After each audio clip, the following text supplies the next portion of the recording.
Sometimes you hear whispers, and then those whispers become reality. And for the Eagles, have they solved a major potential problem? We'll get to that today. Kincade Salciunas here on The Fanatic.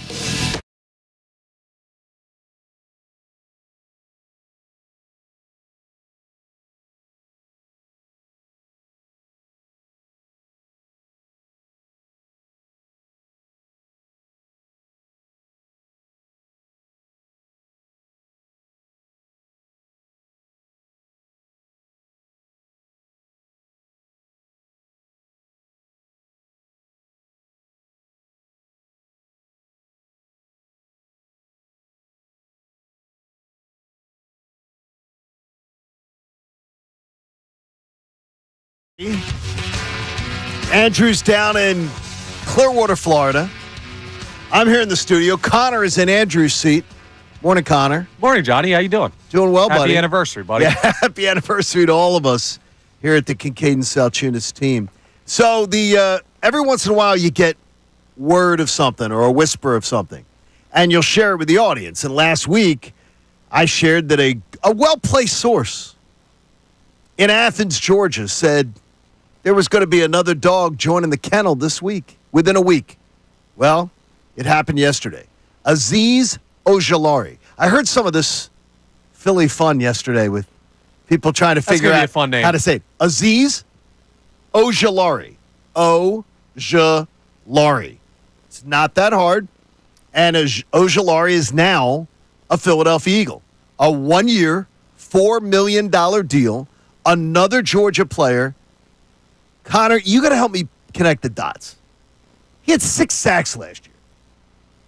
He's staying in the NFC East. He's going to the Super Bowl champs. He's departing the Giants. I have seen this movie before. Yeah. And it really worked out nicely. Can you explain why the Giants wouldn't want a $4 million pass rusher? Well, he's not going to be Saquon. And I'll tell you what, there are probably folks out in Los Angeles that are talking about the Chargers that look at the Mekhi Becton deal and be like, can you explain why the Eagles did not want him back after his performance on a 2-year, $20 million deal? Sure. There's a lot of contributing factors with cap. And with the Giants, the thing to remember in free agency, it's also a two-way street. He's got the opportunity to choose where he'd like to go. And maybe the Giants did offer him a competitive contract. Maybe they offered him more. We don't know. We'll see what comes out in the coming days as far as the process he went through. But it could have been a situation where he chose to come to the Eagles over the Giants because this is clearly a much better organization. Like, I don't look at it so much as the Giants didn't want him. I look at it more that this was his choice to come to the Eagles. And that's probably why we're hearing whispers already that there was a mutual interest between the two teams. So the other thing is the Giants make boneheaded decisions all the time. I'd prefer to say outside of the mind of Joe Schoen to keep my own sanity, if that's all the same to everybody else. But what matters most is that he is a member of the Eagles, and I think he's going to be very productive here. I was doing the math the other day on the roster and how young that Eagles team is going to be. And I do believe, and even with Sharon with Schefter yesterday, I do believe they're going to be the youngest defending Super Bowl champs ever. They just got younger.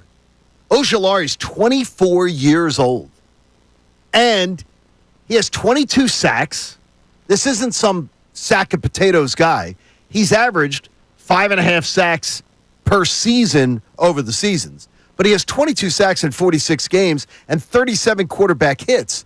This is a guy who is pretty relentless at getting to the quarterback, and now he's going to be playing with other people that are going to make him even more valuable. Yeah, and the thing that I think about, too, with all these Georgia players, like some people see this and they say, oh, well, it doesn't really matter that they all went to college together or whatever. Some people are like, you're overstating the whole idea that they all played on the same collegiate defense. Like, this is the NFL. Some of them started on different teams. Some of them were drafted here, but cool. It's fun to play with your friends. It doesn't necessarily improve performance. I disagree with that wholeheartedly.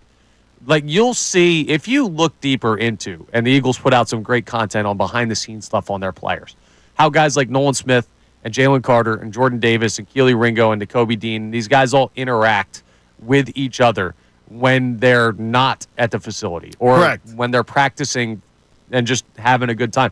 Like, being in a place where you're comfortable with the people around you and you have experience with the people around you is a benefit that a lot of free agents don't get, especially at the age of 24.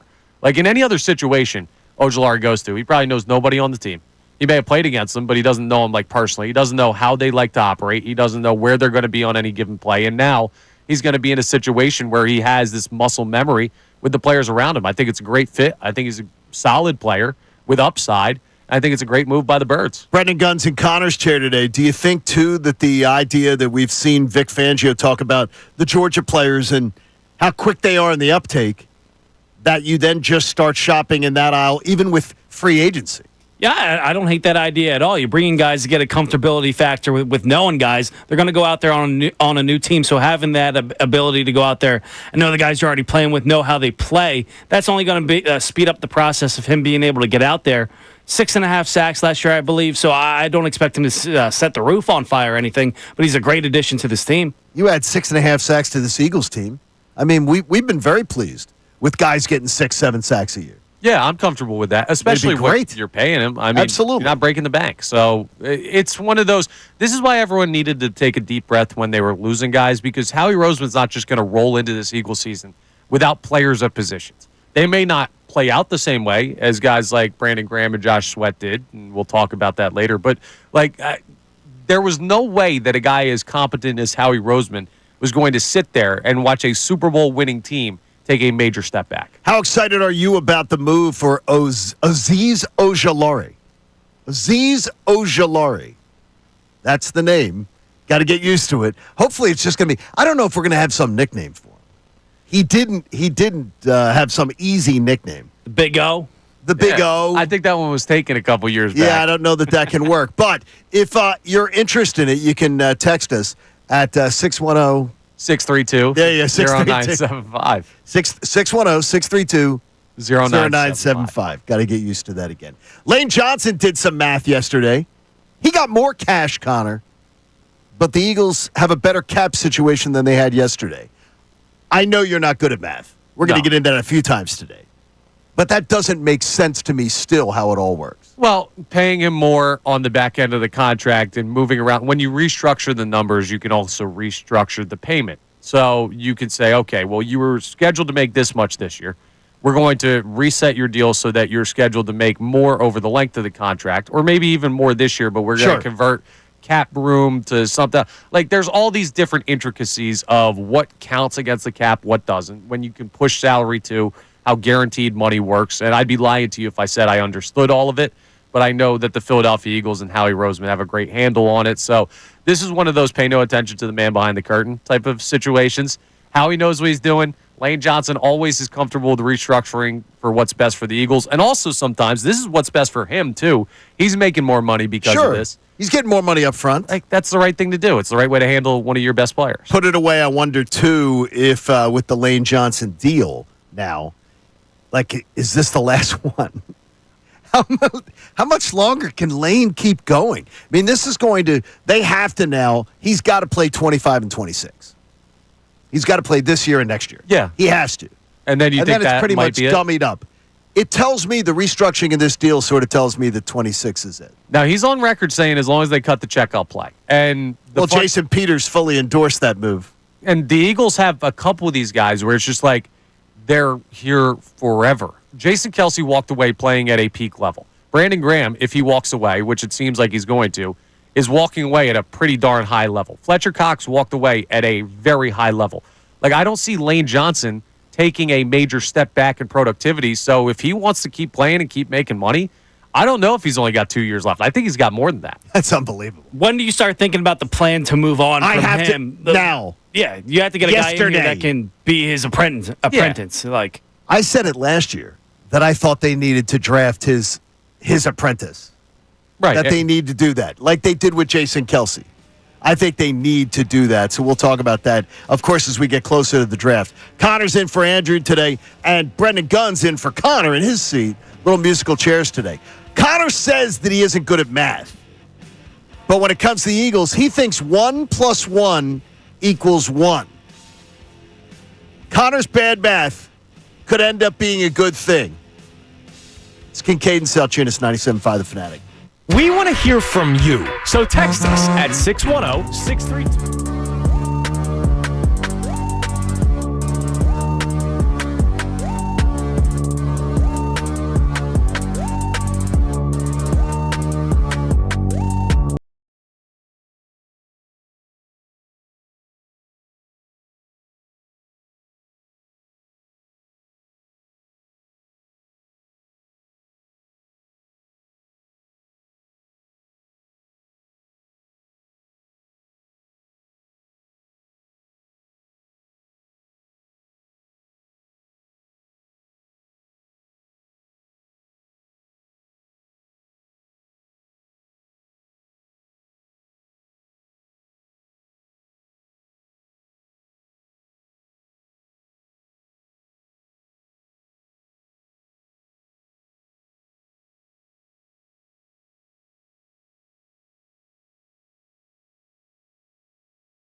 And a good Tuesday morning to you. It's our anniversary day here on Kincade Salciunas.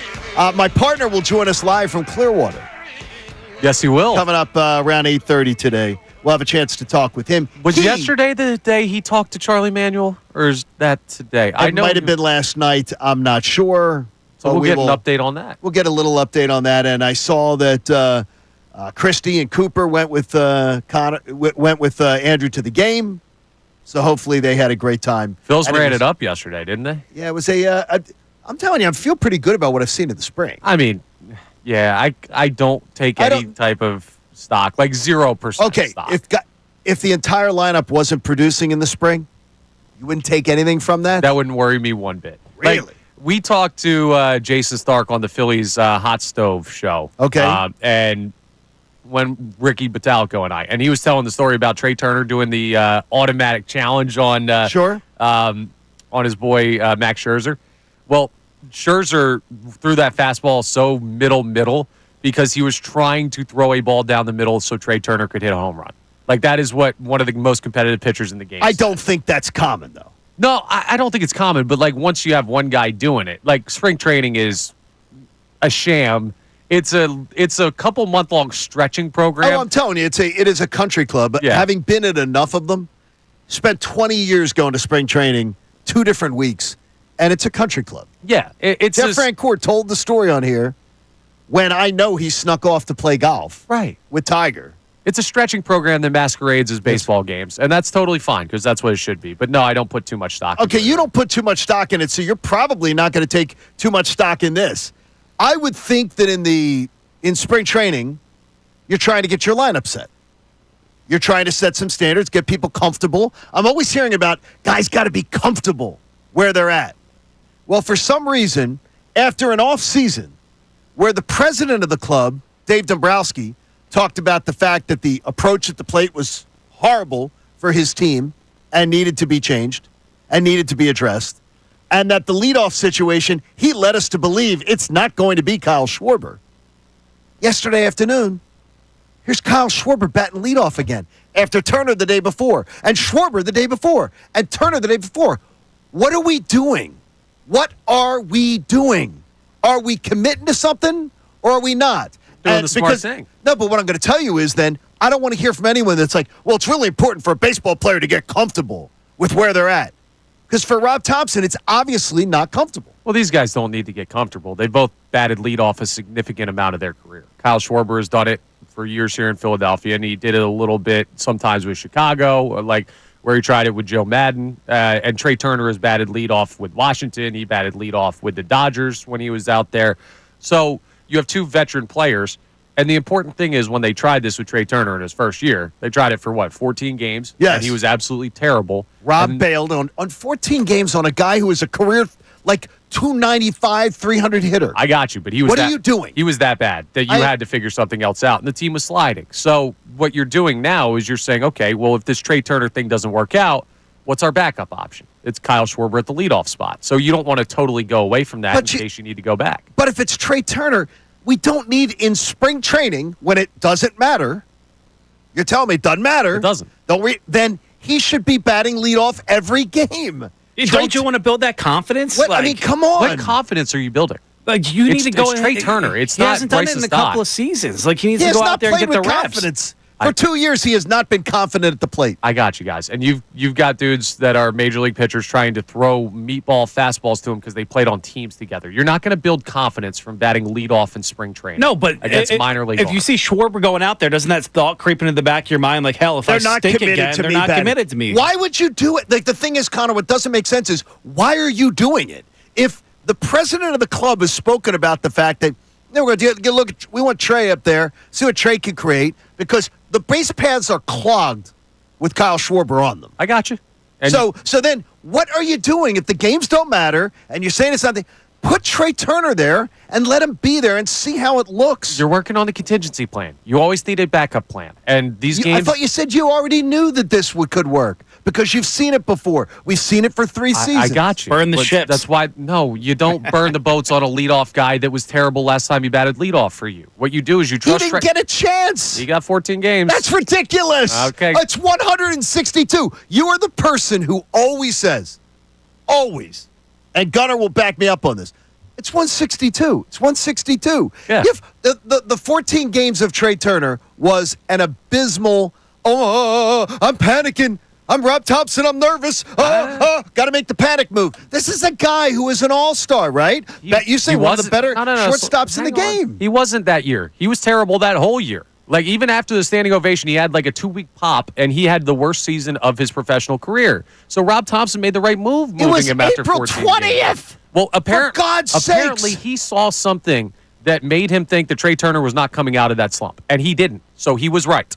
And he went with Kyle Schwarber, but he did, and they though. won a bunch of games. But he did when he got his head right, and everybody stood up and clapped. I mean, we're well past the standing ovation. Yeah, I at mean, this but point. you hear how Trey Turner talks about when he's asked about batting leadoff and how excited he is to go run on the base pass It again and helps add that him. element to his game. I think that translates to top performance out there when you're excited and happy to go out there and be where you are. And guess what? On opening day, Trey Turner's going to be batting leadoff for this baseball team. And it's not going to matter that Kyle Schwarber split time at the leadoff spot in spring training, that they flip-flopped. And when Trey Turner goes out and bats 200 through the first month of the season, Now, why are you saying that? well, if that happens, you know what you're going to Sounds need? like you're wishing for That's it. what I mean. Like, I'm not that mad about the spring training thing. I'm mad about the inevitable. It's going to be inevitable when Schwarber's back at leadoff. Like, it's going to be. What do you mean quick it's going to hook. be inevitable? Like, if he goes out there and struggles to start the season, they're going to move him. Yes. Like, and I so don't if like the that. Phillies have a problem, they're going to fix it. And in No. spring training, they're preparing to potentially have a All right. problem, to have a backup plan. It's the bear not that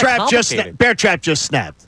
No, the Phillies don't fix their problems under Rob Thompson. In fact, they keep doing the same crap over and over again, thinking it's going to fix itself, and it hasn't fixed itself. And we're going to hear from Ricky Batalico later in the show, and Ricky is going to say what a lot of people won't say out loud, that the Phillies don't fix what's wrong under Rob Thompson. They just keep whistling, going, it'll fix itself. It'll be okay. Long season. Yeah, at the end of the day, I don't hate Schwarber at leadoff. I hate the idea of flip-flopping back and forth, back and forth, back and It's forth. Spring training. It matters 0%. They're trying to make sure that both of those guys are ready, because at some point this year, Trey Turner will bat leadoff, and at some point this year, Kyle Schwarber will bat leadoff. Yeah, but it's like you break up with your girlfriend. She was terrible. You go get a rebound. And that doesn't go well. So you go back and start talking to your ex again. And you know exactly how it's going to end. It's going to be nice for a couple of weeks, a couple of months or whatnot. And it's going to end in failure. That's what it happens. So when he goes back to that same lineup every time, they go cold. What are we talking about here? That it's going to end in failure? Like, Trey Turner could succeed as the leadoff hitter of this team. That is their main priority. And Rob Thompson Then has said if it's that. your main priority, let it ride. Okay. Just pencil it in. Zach Wheeler's your number one pitcher. You're not going to throw him every game. Like, you're going to have to try different things, because Trey Turner's going to have a day off here and there. And when Trey Turner is off, Kyle Schwarber's going to bat leadoff. You don't just say, Kyle Schwarber, you're going to bat cleanup every single at bat of the spring, because that's where you're going to be. You try new things. You have players still in Major League camp. They're not going to make this roster. And they're getting opportunities over guys that are going to make this roster. They're trying a bunch of different stuff to figure out what matters in the actual games that matter, because nothing's happening right now that's important to this team. By the way, got 2 more quotes from Bryce Harper where he says what he's willing to do. What he's willing, I'd be willing not to bat third if it made sense. I'd be willing to move away from first base if it. I'm so glad. I am so freaking glad. I can't even imagine as a player's coach that like Nick Sirianni is. I can't imagine one of his players going, Coach, I'm willing to do something if you need me to do it. No, you're doing it. Vic Fangio, no, you're doing it. I don't care who you are. I don't care if you're the highest paid player on the defense. We're going to bench you.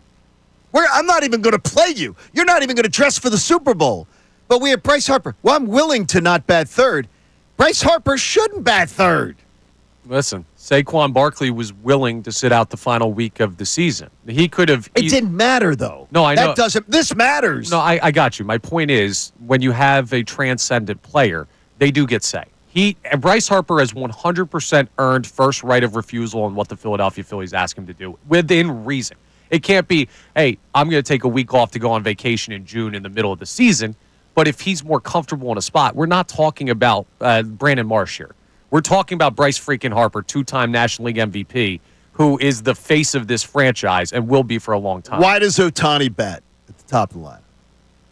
I mean, maybe they like him there. Maybe he likes to be there. I don't really know exactly the dynamic of how the Dodgers put that together. No, but why? What would be the mentality? What about Aaron Judge? Like, what would be the mentality of getting your best bat, your best player at the top of the lineup? Well, they like having their best player to lead off the game. Those organizations, there's competing. Getting schools them more at bats over the course of a season. I don't necessarily subscribe to that in every case, because just because you're the best hitter on a team doesn't mean you're the prototype that those other hitters are. So you have to have a little bit of nuance with the type of at bats those guys put together too. It's a little bit more complicated. We're going to check out the text line and find out your thoughts on, if you want to comment on that, at 610-632-0975. And our question earlier at the top of the show today, can 1 + 1 equal 2?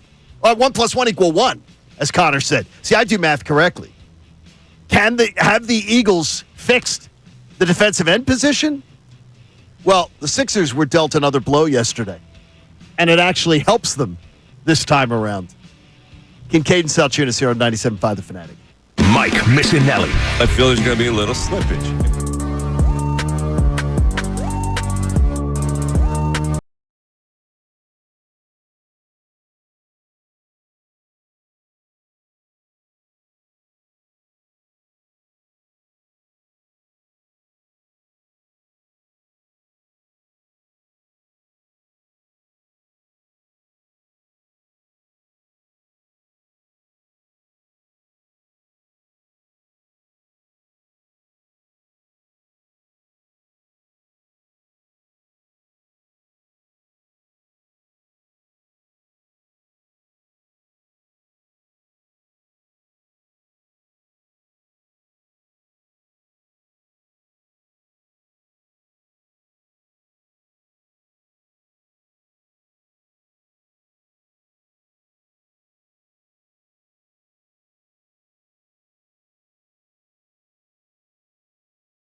Salciunas, John, and Connor, as Andrew's down at spring training enjoying himself. Brendan Gunn in Connor's chair this morning.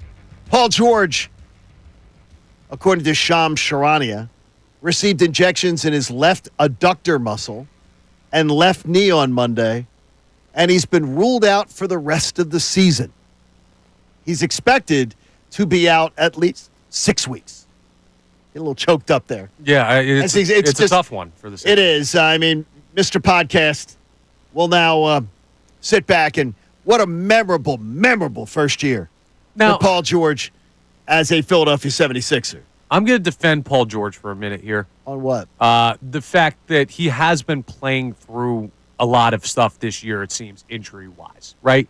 And he tried to be out there. There are times in his career, and there are times this year where I think like the back-to-back rest with Joel Embiid at the start of the season, at the times where those guys were healthy, like I'm not going to defend him on that.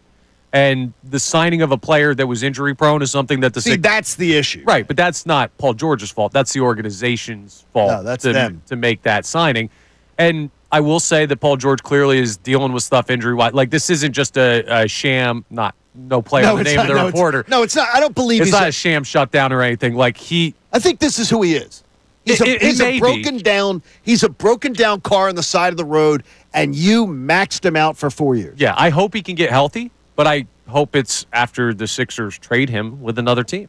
Like, I don't know. I don't see any future with him here where he's going to be healthy, but I do root for the guy's health just because it seems like he's not pulling punches. I don't think he's a malingerer. No. By any stretch. But I would ask you this. How much does this hurt his marketability as far as to be able to trade that monster contract when he's shut down?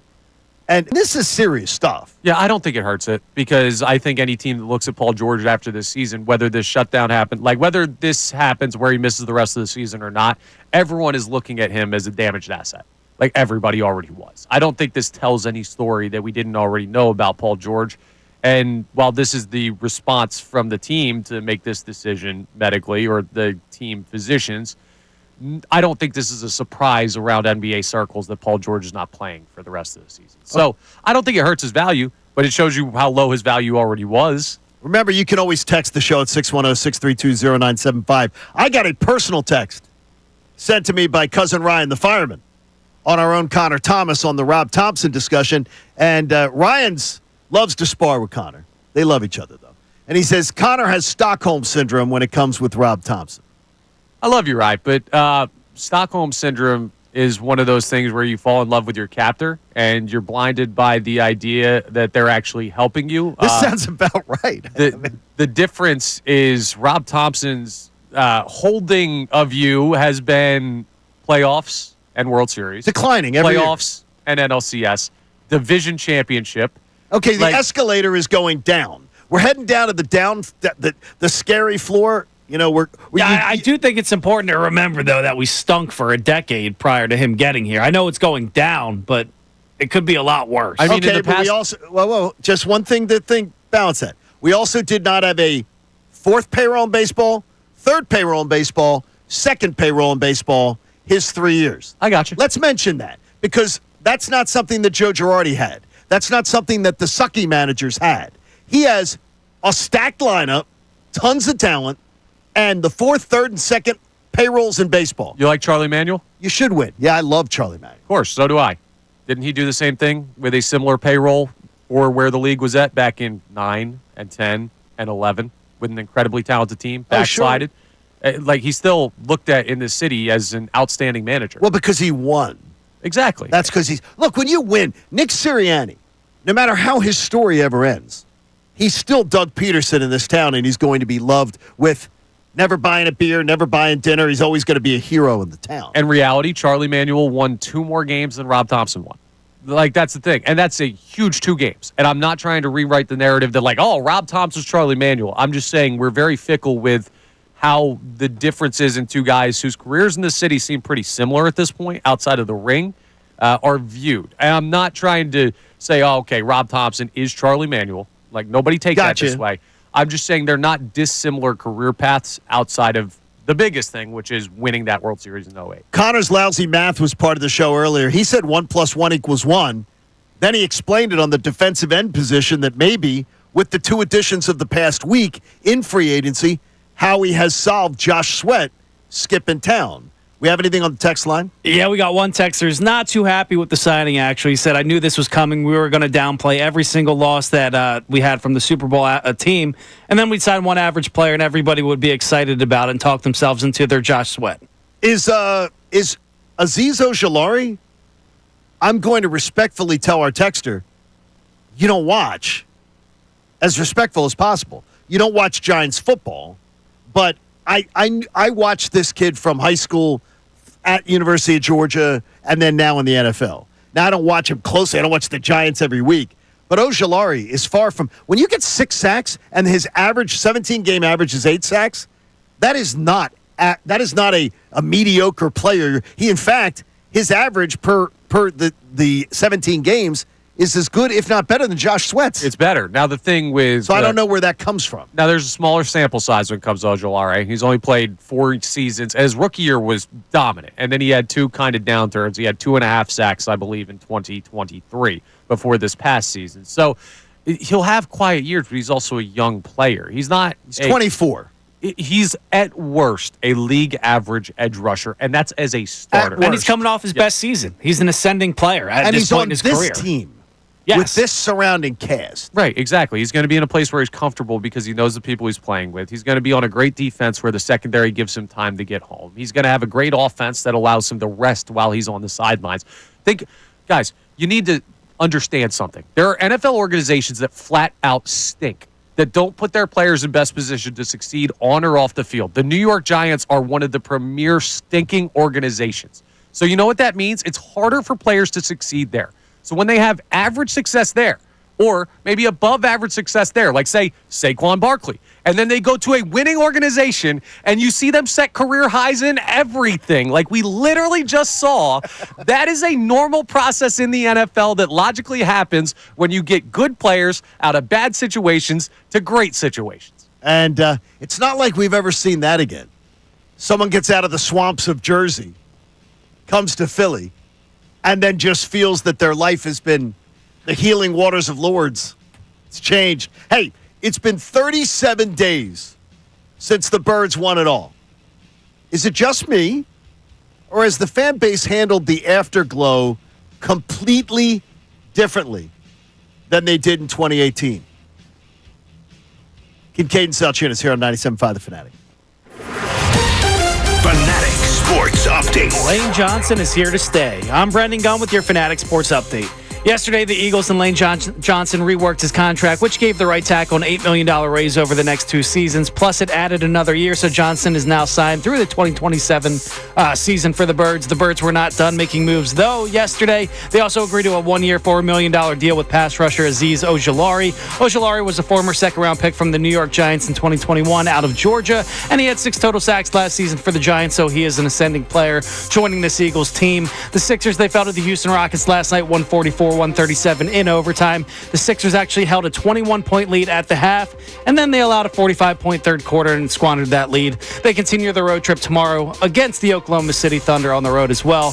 The Flyers, they dropped the first game of their 5-game road trip last night 2-0 to the Tampa Bay Lightning, and they continue their road trip on Thursday against the Washington Capitals, and Alexander Ovechkin chasing that all-time goal record, so we'll keep an eye on that. This update was brought to you by Mercedes-Benz. That feeling of owning your first Mercedes-Benz is hard to believe, but it's real. From the leather stitching to the iconic design, every element of a Mercedes-Benz lives up to its reputation. See for yourself at your local dealer. I'm Brendan Gunn on the home of the 76ers and the Flyers, 97.5 The Fanatic and 97.5thefanatic.com. Philadelphia Union Soccer. Cleared away by Dasha. Volley from Lucas. Oh, that's a golazo! Oh, that's a tremendous volley! The games are here. Off the post. It does not go in. Trying to get the rebound. Blake's got to be ready. He's out. Blake says no. Cleared away by Wagner. Out of the pack. Brick wall play. 97.5 The Fanatic and 97.5thefanatic.com. What's up, guys? It's Andrew. I got to tell you about my next go-to spot for when it's time to get my new car. My man Carlos the Civic, he's getting up there in mileage. So it's time to look for what's next. And I know exactly where I'm going to go. I'm going to go to Drive Philly. You got to check out their showroom right near the Airport Auto Mall. It is the largest indoor showroom in the city. But if you're not ready to take the drive just yet, why don't you check them out online? Go to drivephilly.com. They are packed with a vast selection of awesome vehicles that look and feel brand new. And the reason why they feel brand new is because all their models, they got a couple from 17 and 18 and 19. The majority of the models that they have at their showroom right now are from 2020 and beyond. They got a bunch of stuff from 2024, and they've got it all. Cars like Toyotas, Hondas, Fords, Rams, BMWs, Kias, Hyundais, and more. You name it, you want it, you got it. And in case somebody's wondering, oh, well, if they're newer cars, that means they're probably expensive. Actually, their deals are fantastic. You can see the prices right online, and they will make the car buying process a breeze for you. No matter what your credit situation is, they'll work with you. They will find a way to make financing options easy for you and your budget. So if you want a great deal, and if you want to drive in style, head over to drivephilly.com or go to their showroom and check out their unbeatable inventory in person for yourself and experience their outstanding customer service. That's drivephilly.com, drivephilly.com. Hey folks, Mike Miss here. You know, when choosing a lawn service, doesn't it make sense to hire a company that provides better results and is safer for your family and pets? Well, that's why I chose Natural Lawn of America. That's my lawn care company. Natural Lawn's been growing green lawns quickly, more naturally, and with fewer weeds since 1987. Take advantage of Natural Lawn's limited time offer of free seeding every year. Just call 800-FREE-SEED. Choose my lawn care company, Natural Lawn of America, for greener grass, fewer weeds, guaranteed. Attorney Joe Cordell. Divorce forces a father to focus on what's most important, his children. In the divorce process, this comes down to three key concerns: physical custody, decision-making, as well as financial support. Each of these is important, and it's important that you choose a lawyer that cares as much about these issues as you do. Offices in Philadelphia, Radnor, and Allentown, Pennsylvania, and Mount Laurel, New Jersey. Joseph Cordell, licensed in Missouri and Illinois only. Michelle Ferrari, licensed in New Jersey and Pennsylvania. Online at CordellCordell.com. Okay, I have to tell you, I was just looking on eBay where I go for all kinds of things I love, and there it was. That hologram trading card. One of the rarest. The last one I needed for my set. Shiny like the designer handbag of my dreams. One of a kind. eBay had it, and now everyone's asking, ooh, where'd you get your windshield wipers? eBay has all the parts that fit my car. No more annoying. Just beautiful. Whatever you love, find it on eBay. eBay. Things people love. Jackson Hewitt wants you to save money on tax prep. We're saving money by having our intern rap in this commercial.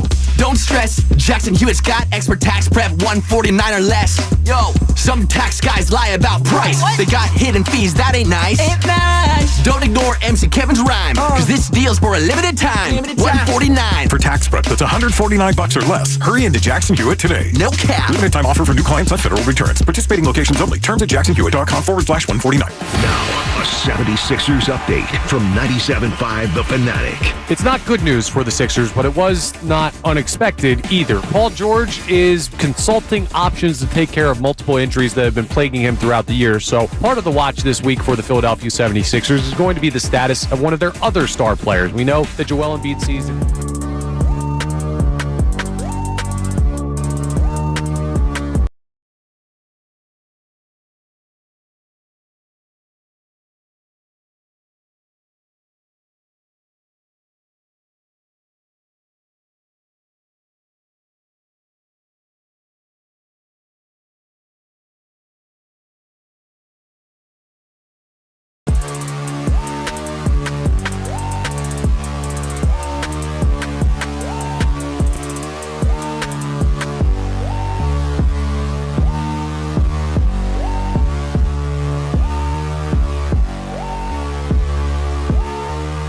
Hopefully you're having a great day today. A year ago, we started Kincade Salciunas, and we're thrilled the more time you spend with us. Our YouTube community, Haley fosters, she's like the den mother. She fosters that community. B-Gun, Haley, Andrew down in Clearwater, Connor next to me today. You have to include Andrew. He goes on vacation for the anniversary. I don't know about your relationship, but if you went on vacation by yourself away from your wife for your wedding anniversary, she probably wouldn't be too pleased. Well, that's why we got married 7-7. That's true. Mainly because I'm a numbers freak. We had our choice. Get married. We were getting married in the islands. So, and then coming back home and having a reception. So it was like, do you get married 7-6 or 7-7? I'm like, you get married 7-7. Yeah, of course. Lucky Go numbers. with your numbers. Nothing Yeah. wrong with that. But Gotta we'll keep talk the to numbers. Salciunas at 8:30. We'll find out what he's. Wish him happy anniversary. Sounds like he had a good time there. So we'll also check the text line, too, as a lot of people checking in on our initial question of the day that we've been discussing. The idea is, does Connor's math make sense to you? 1 + 1 = 1. That with the 2 additions at defensive end, Howie has potentially fixed the problems that the Birds have missing Josh Sweat. And you swung me to your side on it. I feel good about it. I'm not completely convinced, but I absolutely love the upside of Azeez Ojalari. Here's what I'll say. I don't think either of those guys are Bryce Harper.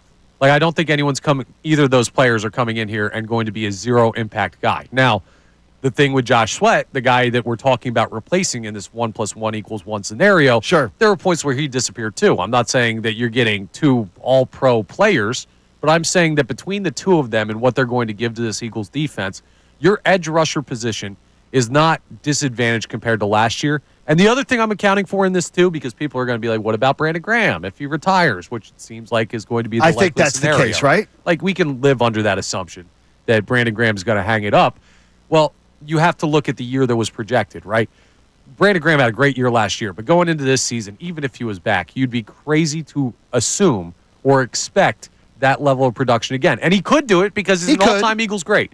But if we were going into this season, Brandon Graham comes out and says, I'm playing again, I'm not expecting him to be as productive as he was last year. And if he is, awesome. I'm not doubting him, but I'm just saying, like, the expectation would not be high-level production from Brandon Graham in year 47 in the NFL. Is it bad, by the way? Because I found it out. By the way, from my wife while I was in Jamaica.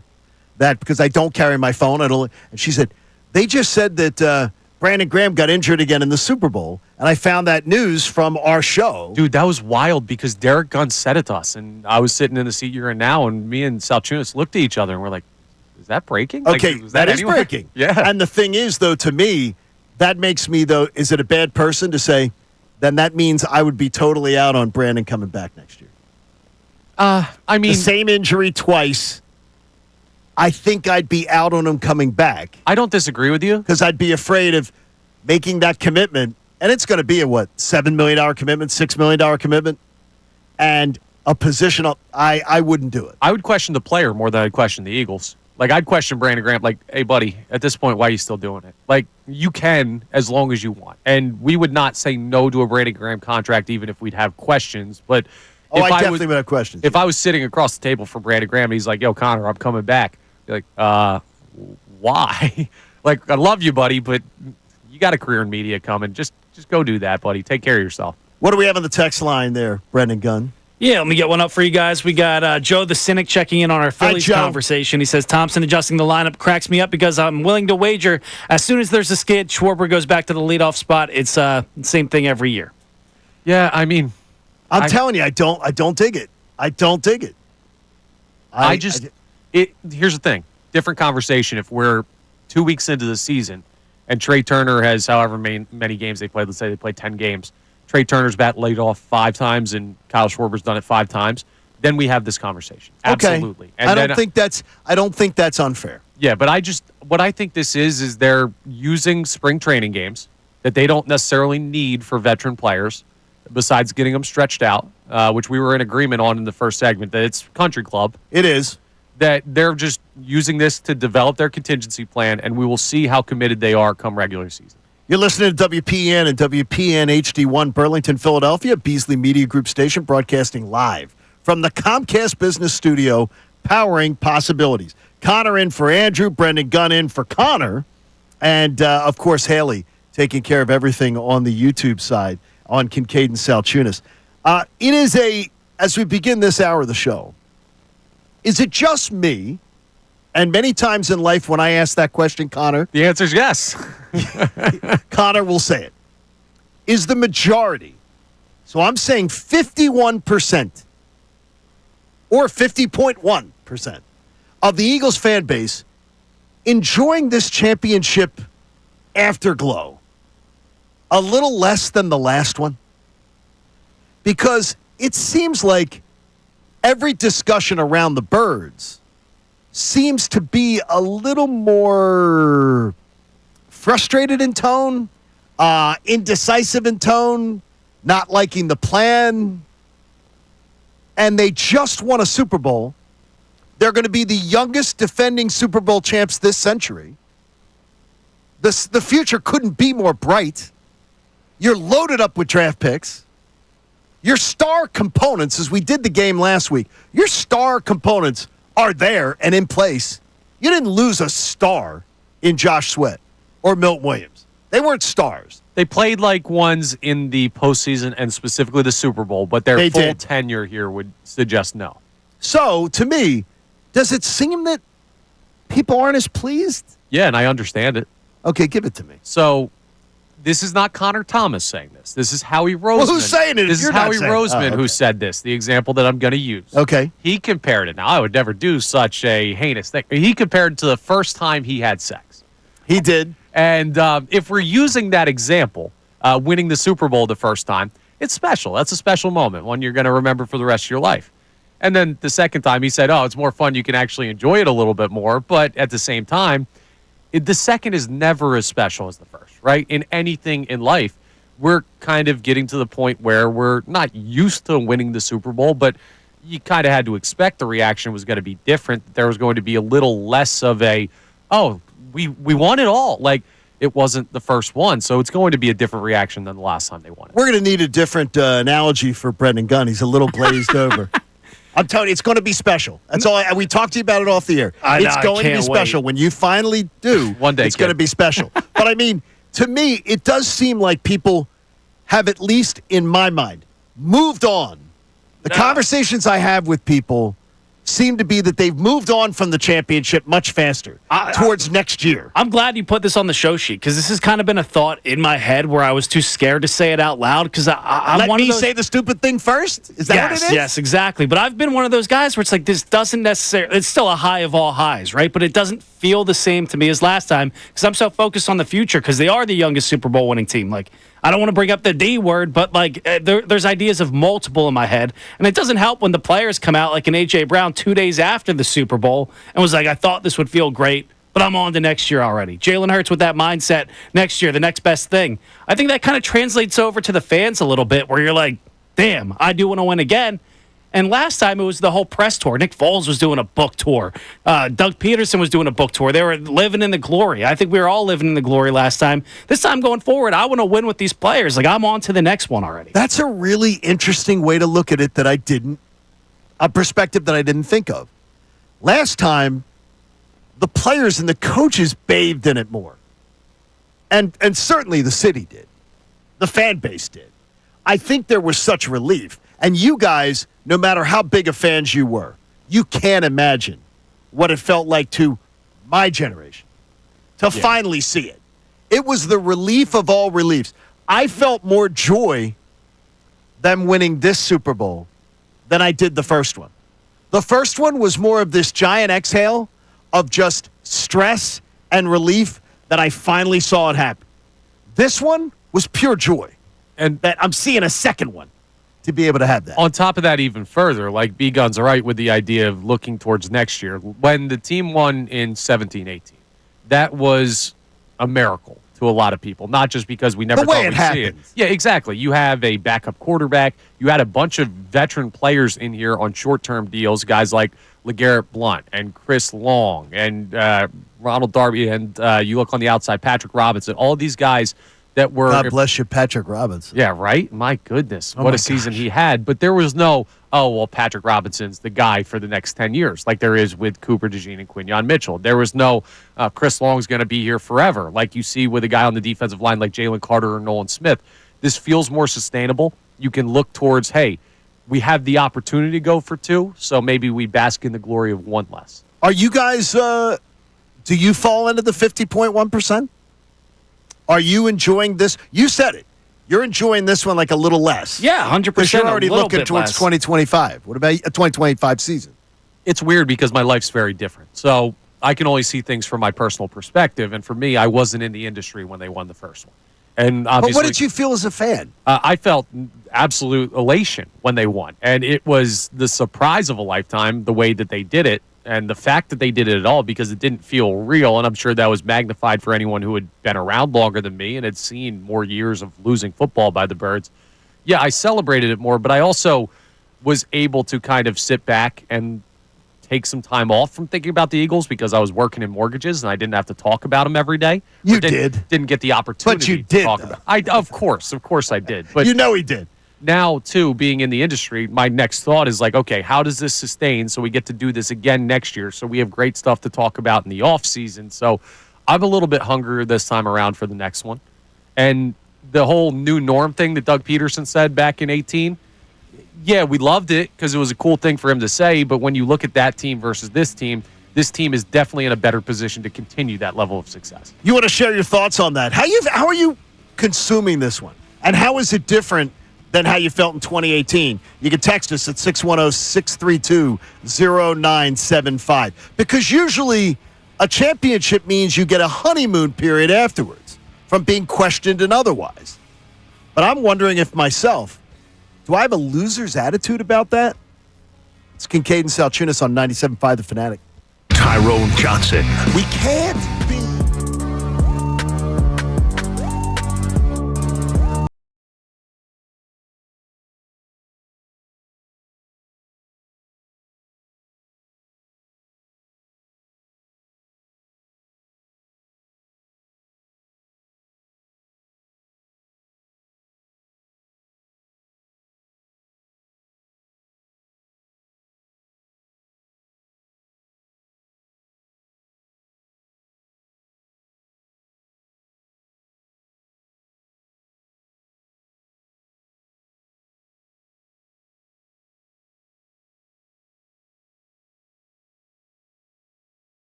Weekdays here on The Fanatic, and 97.5 The Fanatic's knockout tournament is your chance to shoot hoops on the 76ers court.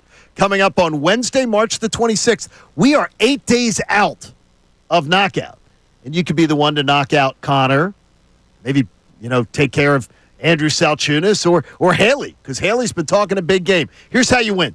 You listen to our show every day, and you listen all day long to The Fanatic. The Mike Missanelli show, best show ever.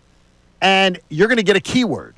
You enter that keyword on the contest page at 975thefanatic.com by the end of the day. And we're going to pick a winner from each show every single day. What you get 2 tickets for the game that night versus the Wizards. The winner plays knockout. The guests watch from the stands. It's sponsored by Barlow Chevrolet in Delran, New Jersey. You get honest pricing and dedicated service. So visit 975thefanatic.com for complete details. The Kincade Salciunas word of the day. Brendan Gunn, what's the word? Start. S-T-A-R-T. Yes. S-T-A-R-T. Yeah, and our winner yesterday was Khalil Wright from Philadelphia in the University City area. So congrats to Khalil for that win. We'll see you at the game on the 26th. It's a fun event, man. It is a fun event. That's one of my favorite. It's top 2 that we do at the station. It's FanFest and this FanFest are one. my 2 favorite things that we do. Well, I ask you too, and we've had a lot of discussion today. We've been having a lot. We have Birds discussion and Phillies discussion on the. Touch some Sixers too. A little Sixers too, and so a lot of people, if they can chime in at 610-632-0975. Has it been a busy morning with people wanting to text in? Yeah, especially the Super Bowl topic we just opened up. People are getting in on that. I'm asking people, is your honeymoon period different with this one? Are you like, I don't know. I just, that you're enjoying the second off season less than you did in 2018.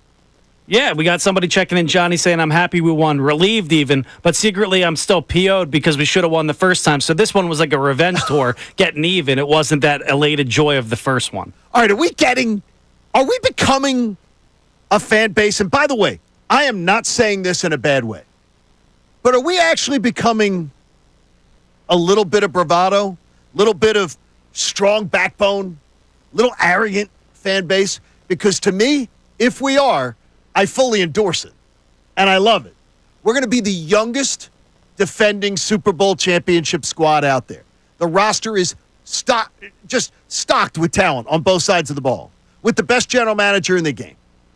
And to me, I always hated the underdog mask thing. I know we talked about that a million times. I hate that. I hate the fact that many people in this town base their fandom on a fictional movie character that, by the way, came out when I was in 4th grade. I'm just tired of the whole Rocky crap.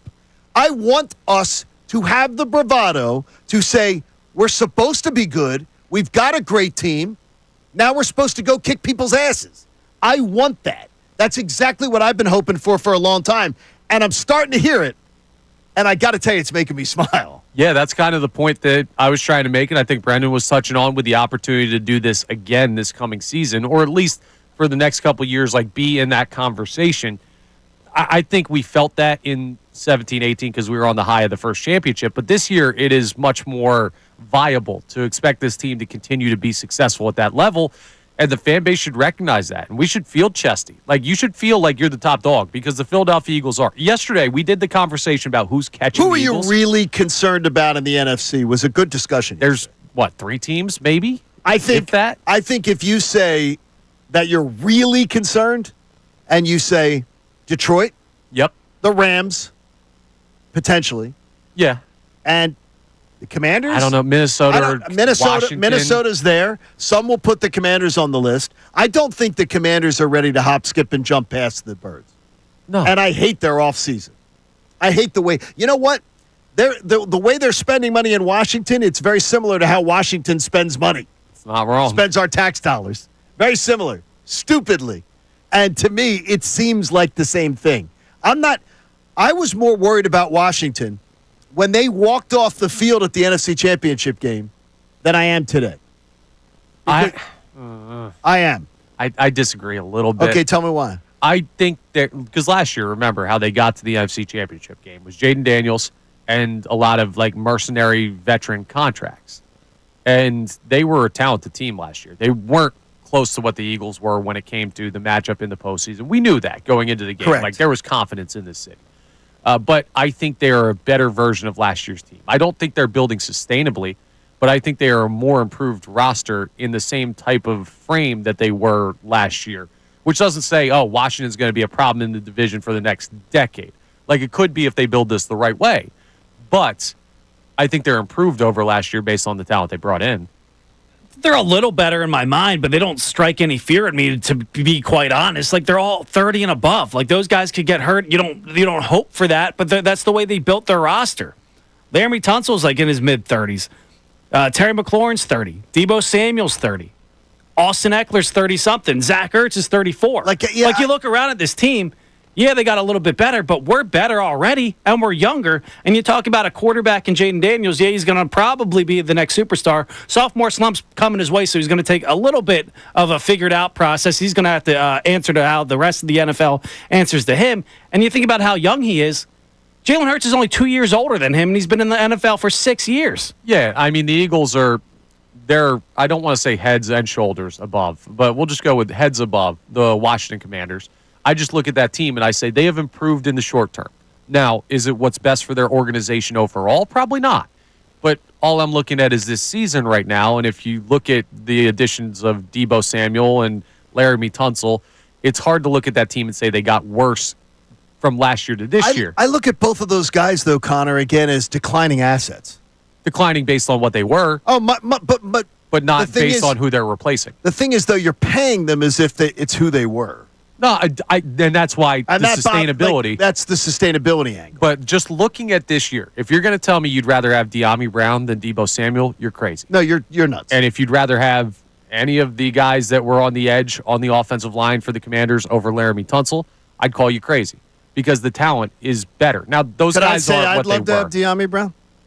You'd like him here? Yeah. Could I say it? I mean, you could say it. I could say it. I like Jahan Dotson. I like Dotson. I'd take De'Ami Brown. Yeah, if I could. But I know they're not probably going in that direction. No, they're not adding to the wide receiver. They're going to ask Dotson to say, improve on the glimpses that we saw this year. Exactly, and they may involve him more, and that's going to be on Kevin Patullo to do that. So we'll see what the OC has in mind. But, I mean, the Eagles are still the better team, clearly. We want to hear from you at 610-632-0975. You want to text us? Get in on the conversation. You are more than welcome. Connor is so proud of the Birds for something else that they've been great at. And I bet you probably haven't even heard about it. Kincade Salciunas on 97.5 The Fanatic. Fanatic Sports Update. Paving the lane for a couple more years. I'm Brendan Gunn with your Fanatic Sports Update. Yesterday, the Eagles and Lane Johnson reworked his contract, which gave the right tackle an $8 million raise over the next 2 seasons. Plus, it added another year to that contract, so Lane Johnson is now signed through the 2027 season. The Birds weren't done making moves there yesterday, though. They also agreed to a 1-year, $4 million deal with pass rusher Azeez Ojalari. Ojalari was a former second-round pick by the New York Giants in 2021 out of Georgia, and he had 6 total sacks last season with the Giants. A nice addition to the edge rusher position on an ascending best year of his career. So we'll see what he can add to that room. The Sixers, they fell to the Houston Rockets last night by a score of 144-137 in overtime. The Sixers held a 21-point lead at the half, and then they allowed 45 points in the third quarter, squandered that lead, went into overtime, unfortunately lost. They continue their road trip tomorrow night against the OKC Thunder on the road, of course. The Flyers, they dropped the first game of their 5-game road trip last night, 2-0 to the Tampa Bay Lightning. They continue that road trip on Thursday against the Washington Capitals. This update was also brought to you by Worldwide Stereo. Worldwide Stereo's new trade-in program makes upgrading your home audio easy. Trade in your used audio and video game gear for superior sound in 2025. Learn more at worldwidestereo.com. I'm Brendan Gunn on the home of the 76ers and the Flyers, 97.5 The Fanatic and 97.5thefanatic.com. Opening day is March 27th, and 97.5 The Fanatic and Phillies Sports Trips want to send you and a guest. Head to 975thefanatic.com right now and enter for a chance to win a spot on the road trip to D.C. with hundreds of fellow Philly fans. Trip includes tailgate, bus transportation, and game tickets in the 100 level. Enter on the contest page at 975thefanatic.com. Fanatic MVPs can enter once per day for more chances to win. Reserve your seat now at phillysportstrips.com from 97.5 The Fanatic. Guys, Andrew, FanDuel in partnership with Velvet up even higher college basketball. Through the first 2 rounds of the tournament, bet on the lowest winning seed of the day, and you'll win a share of $1 million in bonus bets. Now, that's an upset that you will not be upset about. So, if you think you could see another 16 seed beat a 1 seed, because we've been seeing that more and more, then bet on a 16 seed. Doesn't have to be a specific team, just the seed itself. Or you can always go with All Reliable, the 12 seed, if you don't think seeds 13, 14, 15, or 16 can get it done in round 1. FanDuel is the best place to bet on the tournament. You can bet on everything from spreads, money lines, team totals, plus so much more. Just visit FanDuel.com/Fanatic. That's FanDuel.com/Fanatic to download America's #1 sportsbook today and back your dog of the day, because after all, anything can happen in March. 21 plus and present in Pennsylvania. Opt-in required. Wager of at least plus 100 odds required. Bonus issued as non-withdrawable profit boost tokens. Restrictions apply, including any token expiration and max wager amount. See terms at sportsbook.fanduel.com. Gambling problem? Call 1-800-GAMBLER. Comcast Business helps turn today's small businesses into engines of modern business. It's how restaurants become reliably up and running neighborhood favorites. How retailers become seamlessly restocking, cyber-securing, must-visit shops. And how healthcare offices become the data managing caregivers that we all depend on. With reliable connectivity, enhanced cybersecurity, advanced fiber solutions, and Wi-Fi backup, Comcast Business is powering the engine of modern business. Powering possibilities. Now through May 4th, new customers can get started with 150 megabit internet for $59.99 a month for 12 months with a 2-year agreement. Plus, ask how to get up to a $500 prepaid card on a qualifying gig bundle. Call today. Restrictions apply. Not available in all areas. Requires enrollment in paperless billing and automatic payments with bank account. Early termination fee applies. Equipment, taxes, and other fees extra and subject to change. Attention! If you owe money to the IRS, this is an urgent message.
Salciunas, Andrew in Clearwater. He'll join us a little over an hour from now.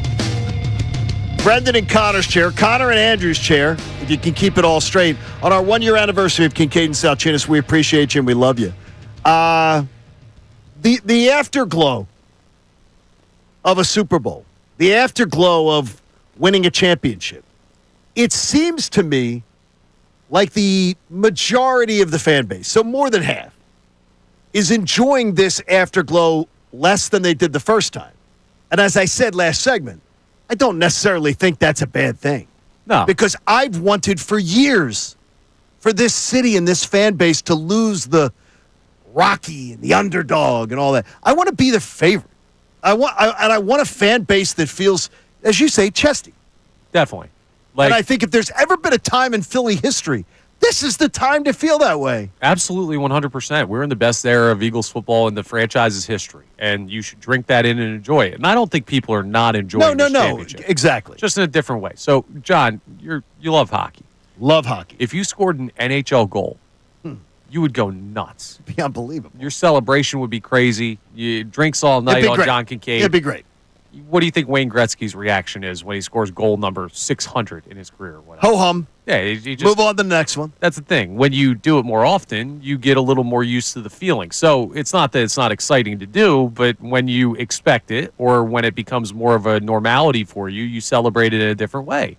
So now I don't think the Eagles are going to win 800 some odd Super Bowls like Wayne Gretzky had goals, but I do think that we're starting to see this fan base get more comfortable with being the top dog. Who we got on the text line there, Brendan? Yeah, we got Gina in Southwest Florida, and it's kind of something we talked about on Super Bowl Sunday, John. She says, I am almost enjoying this Super Bowl more. The first one was had me thinking of my dad and the generation that never got to see a Super Bowl win. This one had me celebrating with my kids and my grandkids. This one has me looking towards the future and that dream that we could be the next dynasty. That's where I said it to you, and I worked with Silvana and Brendan on Super Bowl Sunday. And by the way, that was a special day. That was so much fun. But I brought up with both of them that the first Super Bowl, that was for my generation. And I said, this one tonight, and I said tonight that it was coming, is going to be for you guys. It's for the next generation. And I hope we can turn the page on that. And I love what's Ray Dunn is termed Posidelphia? Yes. I think it's the new Ray Dunn term. And Ray should copyright that if he was smart. And it's not expensive. Posidelphia. That's what I hope this Super Bowl brings us. Yeah, it a seems more like positive vibe. And it does seem like it. Now, here's the next level to the question, does that transfer to other sports or do other sports affect that? They have to earn it. But I'm saying, like, when the Sixers have a rough season or the Flyers have a rough season, or let's say the Phillies go out this year and they don't get the job done, they don't win the World Series, like, do you allow that to affect the type of fan you are when it comes to the next Eagles season? No, because they haven't earned my faith. Okay. The Eagles have earned my faith. And the Phillies, to a degree, have earned my faith. Yeah. I have every expectation that we don't take vacation in football season anyway. But I have every expectation that if you planned a trip in October, you're dumb. You can't do it. Yeah, I'm with you. Like, and here's the thing. We're already seeing signs from the fan base that they're not feeling that way, that they're not falling into that trap, because if they were allowing the Eagles to affect the way they looked at other teams, we'd have a lot more positivity about the Phillies. Like, oh, Phillies are next. City of Champions. Eagles just won one. The fan base is taking the Phillies to task to the level that I think they should, considering their backslide, even though the season hasn't started yet. So we can view the Eagles in a vacuum and not let other disappointing seasons affect them the same way that we're not letting the Super Bowl say, oh, well, we're going to let the Flyers off the hook, the Sixers off the hook, the Phillies off the hook. So I like what the fan base is doing. What do we got there, Brendan? Yeah, we got somebody checking in on that Josh Sweat conversation from earlier. No name on. Oh, here we go. Peter from Reading in an old text. What's up, Peter? Josh Sweat was a 50% of the season effort player. At most, he disappeared for a lot of the time. Stopped acting like he was Trevor Lawrence. He only played when he had to. He's not like Milton Williams, who totally benefited, or he is like Milton Williams, who totally benefited from Jalen Carter on that defensive line as well. We'll be fine. Howie's going to Howie, not a worry in the world. So 1 + 1 = 1 to him. Yeah, but that's an underselling of Josh Sweat. I believe it is, too. I think it's on last year. Up until last year, I think that analysis out of Reading is pretty smart. He used the wrong word, though. He said 50% effort. He should say 50% production. Josh Sweat didn't get quiet because he wasn't trying in the mid parts of the season. He was just a player that had points in his game where he'd disappear, where it's not that the motor died. It's not that he's not trying hard enough to get sacks. He just wasn't as consistent of a player as some of the great edge rushers in the game. So I don't want this narrative to be that Josh Sweat wasn't productive because he wasn't trying. That was just the player that he has been. And now, when you say that, you do have to look at the whole part of the Josh Sweat argument. There's going to be times where he's really good and times where he's disappearing, and that's who you're trying to replace. You're not replacing, I think he said, Trevor Lawrence in there, which I don't really understand. Did he mean Dexter Lawrence? I don't even know what he meant. It said Trevor Lawrence. He meant Lawrence Taylor. That's who I was thinking. Well, that's great. Yeah, exactly. You're not trying to replace Lawrence Taylor, and that's fair. Connor wants to praise the Birds on something that I bet you Brendan Gunn probably hasn't even seen this. There's something that the Birds are really good at compared to their peers in the NFL, and this is sort of an odd one. Yes, it is. And I'm going to give credit to somebody who is not a player for part of this. And, well, multiple people who are not players. But an account on Twitter, and I saw it on Instagram as well, and it's been going around with all of the people that put out the NFL general tweets, pointed out the amount of total player suspensions in games since 2020. So this is not ejections, but in suspensions. Games. So things like, for example, the Detroit Lions, who lead this list, when Jameson Williams was suspended for the gambling issue, obviously that counts towards the games that he misses adds. So if he's out 4 games or 6 games, right, that's that 6 games to the Lions. What's total. the number for the Lions? 60. It is the most in the NFL 4 years? Since 2020. Now, remember, they had the multiple players suspended for a long time for the gambling stuff, and that was an issue for them. And I imagine they've also had, like, PD stuff in there. Isaiah Rodgers had bet the over on their roster, too, and he got it. Well, funny, because he has been – Isaiah Rodgers was in the city for, 3 seasons, including 3 seasons that he was actually a part of the team, 2 that he played. But he counts to that Colts number, right? He does, because he was suspended as a Colts player. The Eagles are last in the NFL, or in the best spot in the NFL. They've had 0. Not a single player suspension since the start of the 2020s. Who do you credit with that? I'm not being facetious when I say that. Does some of it go to Big Dom for keeping the guys out of trouble a little bit? That's the number one guy that I think of. The number one guy I think of is Big Dom. Because the Philadelphia Eagles have the damn Godfather back there working everything behind the scenes saying, don't do this, don't go here, don't go on that app. I swear to you, I never once thought of Big Dom. When discussing, knowing this story was coming, Big Dom is not even in my little notes. I think he deserves a lot of credit for this, actually. I think you guys might be right. Now, you guys might be right on this. Jeffrey Lurie does as well for running an organization that handles things the right way. Nick Sirianni, who we've always looked at as culture setting being the number one thing he does as a head coach, deserves endless credit for this. They handle things the right way. I mean, Howie Roseman's staff and Howie himself for evaluating players in the draft. They have not shied away from guys in the draft, and the most notable one, Jalen Carter, when you look at questions about the character, whether rightly or wrongly, those were questions that caused him to drop in the draft. And the Eagles said, we'll take him anyway. So they haven't just brought in choir boys to say, hey, we're gonna, Chauncey Gardner-Johnson, who is as hot-headed sometimes as they come. And he was ejected from a game, but never suspended. But remember, you get those 2, if you get the 2 personal fouls, you can get ejected from a game. You can get, what's the one where you can get it, then it carries over to the next game? I think multiple. And they haven't had that. Yeah, like the Eagles, not only do they put together a great football team, but they run an awesome organization. Or if there's things, I can't imagine. I'm just going to live in the world of reality, right? Okay. Because this ain't a Disney movie, the NFL. I'd imagine that at some point since this study started, since 2020, where these numbers come from, the Eagles have had a player do something that is close to or towing the line of suspension worthy. And part of that is understanding how to handle things in-house before they become a bigger issue that maybe the league takes notice of. And that's the whole Big Dom quotient, where maybe you have to say, okay, squelch this. We know how to handle this in-house to keep things quiet. That's part of it as well. So they've done everything right. And it's another feather in the cap of the Philadelphia Eagles. It really is. They know how to stay out of trouble. Or they know how to clean up behind the scenes. Hey, they have a fixer. Listen, it man. works out well. Sometimes you need a good cleaner. I want to tell you this. If I could leave one of those like grade school Valentine's Day cards out, I'd fill it out for Ricky Batalico. Because on the best show ever, Ricky Batalico said the stuff that people are quiet about. He said it out loud. And when Ricky says it, he says it with his chest. What did he say? You'll hear it. Kincade Salciunas, 97.5 The Fanatic. Mike Missanelli, Bill Collar.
Bridgewater. He'll join us during the next hour. So will Jeff McClain from The Inquirer, as he'll give us some insights on, does Connor's math make sense to Jeff McClain? 1 + 1 = 1. Can they replace Josh Sweat with their newest additions? We're going to get to a lot of that. Plus, headlines with Brendan Gunn coming up in around 15 minutes or so. But I want to remind you what you're listening to. You're listening to WPN and WPN HD1 Burlington, Philadelphia, Beasley Media Group station, broadcasting live from the Comcast Business Studio, powering possibilities. So, as we advanced in the show today, I'm hoping that the last 24 hours have given Eagles fans a bit of a sense of relief. Because I will take you behind the scenes. Yesterday, we're planning out the week and talking about what we're going to talk about, who's going to come on, what days DeCecco joining us, and things like that. And Connor makes this statement to me. Well, I hope the Eagles are going to give us a couple stories to add to the mix this week.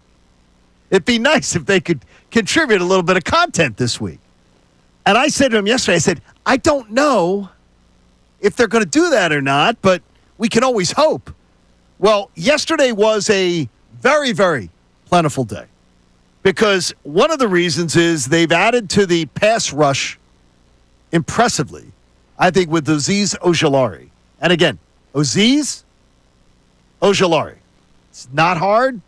I'm sure Ojalari. We're not going to get it. Ojalari is going to. I don't think Ojalari's hard. Ojalari. It's not hard. Alshon Jeffrey wasn't hard. But I mean, a way. We always do. I love this city. If they start sticking an S on Ojalaris and pluralize them, then I'm really going to lose my mind. But yesterday was a good day. And Connor brought up some numbers earlier in the show today, if you missed them, about how his numbers translate to Josh Sweat's. Smaller sample size. This is a 24-year-old guy who, sack-wise, has been a productive player in creating sacks. Yeah, and he has a couple seasons where he's been average to below average and a couple seasons where he's been average to above average. So he averages out to, I'm going to say the word another time, an average NFL edge rusher. So you bring him in, and then you have that upside of a guy who could be like an 8+ sack guy. That's his 17-game average so far in 4 years in the NFL, is a little over 8 sacks over 17 games. Now, you're probably not going to get that production from him because he's probably not going to play enough snaps with the rotation they're going to do at edge rusher. But you couple that with Josh Uche, who the Eagles signed, who has a double-digit sack season in the NFL under his belt, and a guy that is used to working in a demanding defense. Remember, he had that double-digit sack season while playing under Bill Belichick up in New England. So he'll be comfortable to be coached the way Vic Fangio is going to coach him.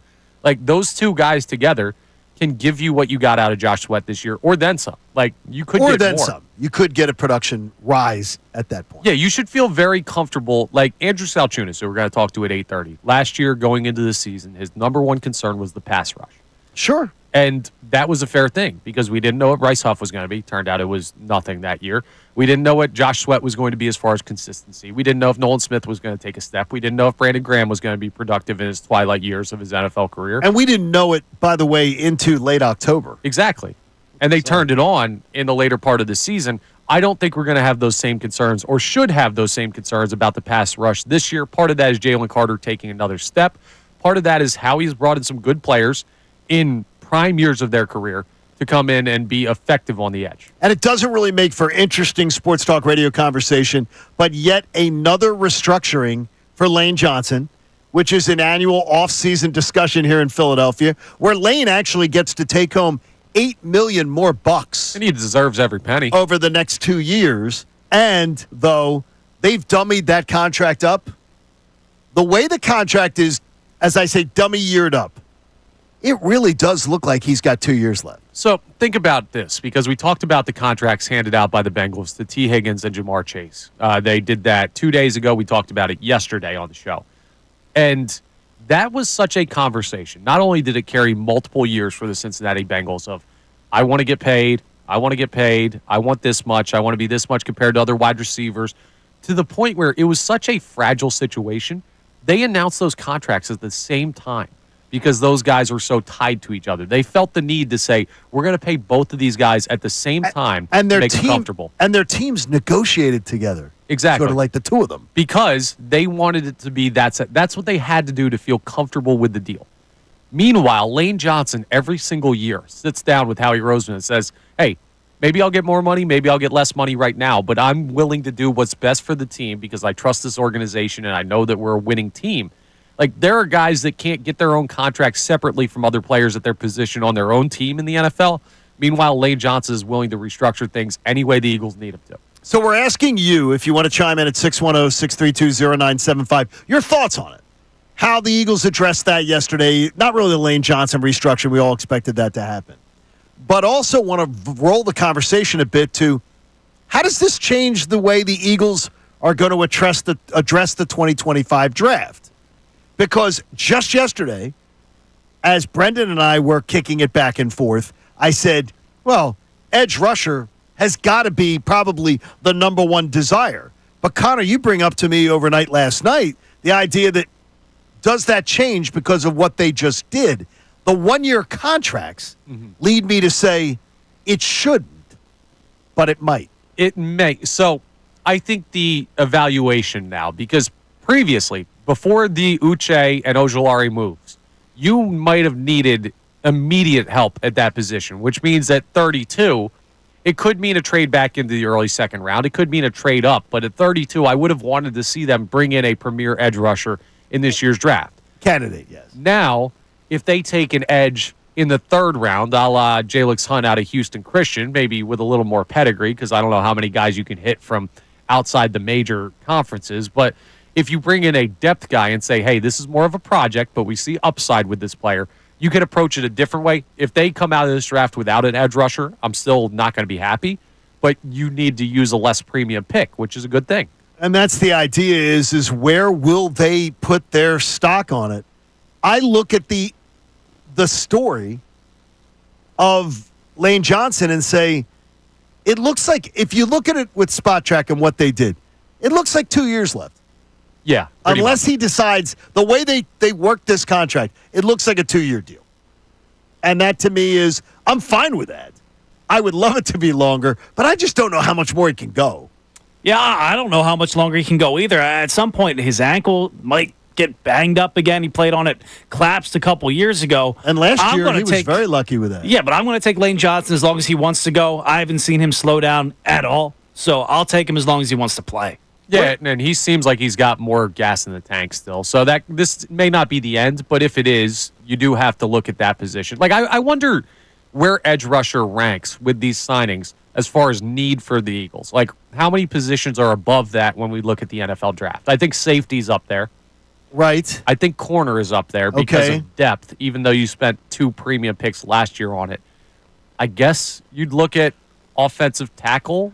Well, I'm looking at offensive tackle. But I know that the next year's coming up. Just next offseason, you have to make the decision on exercising the 5th-year option on Nolan Smith. Right.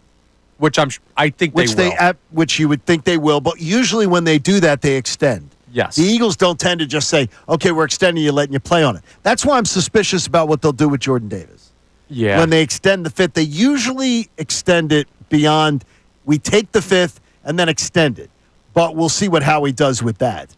But we have anybody on the text line that wants to chime in, Brendan? Yeah, we got Sean checking in kind of on the topic we were just getting into. He said signing Bond was the top priority, obviously, this offseason, so losing Sweat and Williams sucks, but I understand the moves. I like the addition of Azeez Ojalari. I believe Howie might have something up his sleeve in the draft at that position, though. It's hard not to expect considering his past offseason moves and trading up in the draft. We're the top dog now, got to keep it going. I love that.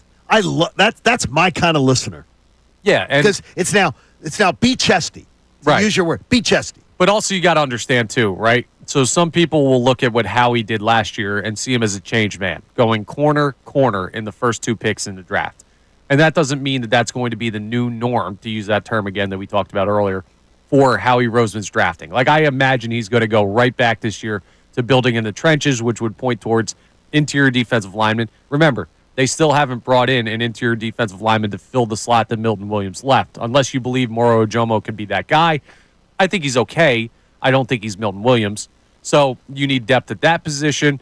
Like, I do think we're going to see the premium picks this year spent on interior linemen, or rather linemen in general. But safety still scares me a little bit. Okay. I don't know about you. I don't know about the I haven't studied it enough, and that's one of the things. We'll have Andrew DiCecco join us on Thursday.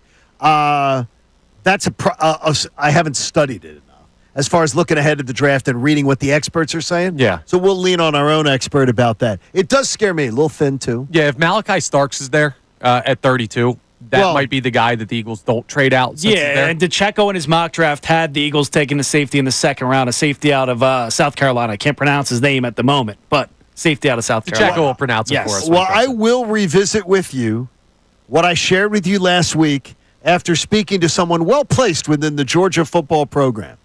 When they said to me, "Oh, you're going to be getting another dog." I said, "How do you like that, dogs?" He said, "Well, I think you're getting another one in the next week, and then another one later on in the offseason." Ooh. So now that the first part of the prophecy came true, and I can tell you, this is a well-placed source. I'm trusting my source very well in this one. So that means he probably knew about Ojalari. Here's what I'll say. If you're at 31 and the Eagles are sitting at 32 and there's a Georgia player on the board, you kind of have to take him. You think it's going to be there? You kind of, I'm saying whoever's at 31 has to just take the best Georgia Bulldog available just to make this stop happening, because the Eagles have made a championship-type team out of this. It's crazy. There's always a few stories in sports that we miss out on. And that's where Brendan Gunn is responsible and held accountable to bring them to us. Plus, we'll check in more on our text line on some of the stories we've been talking about this morning.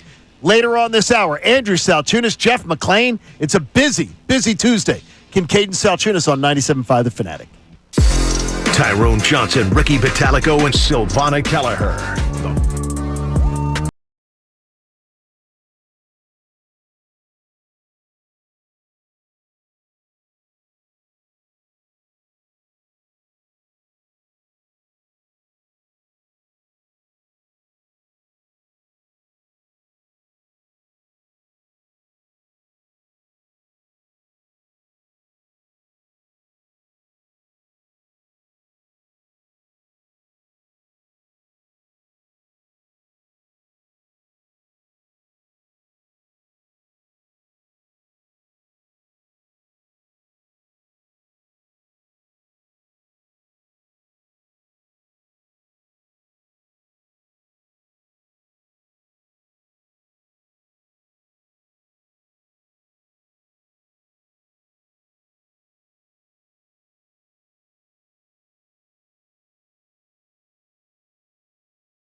sun outside.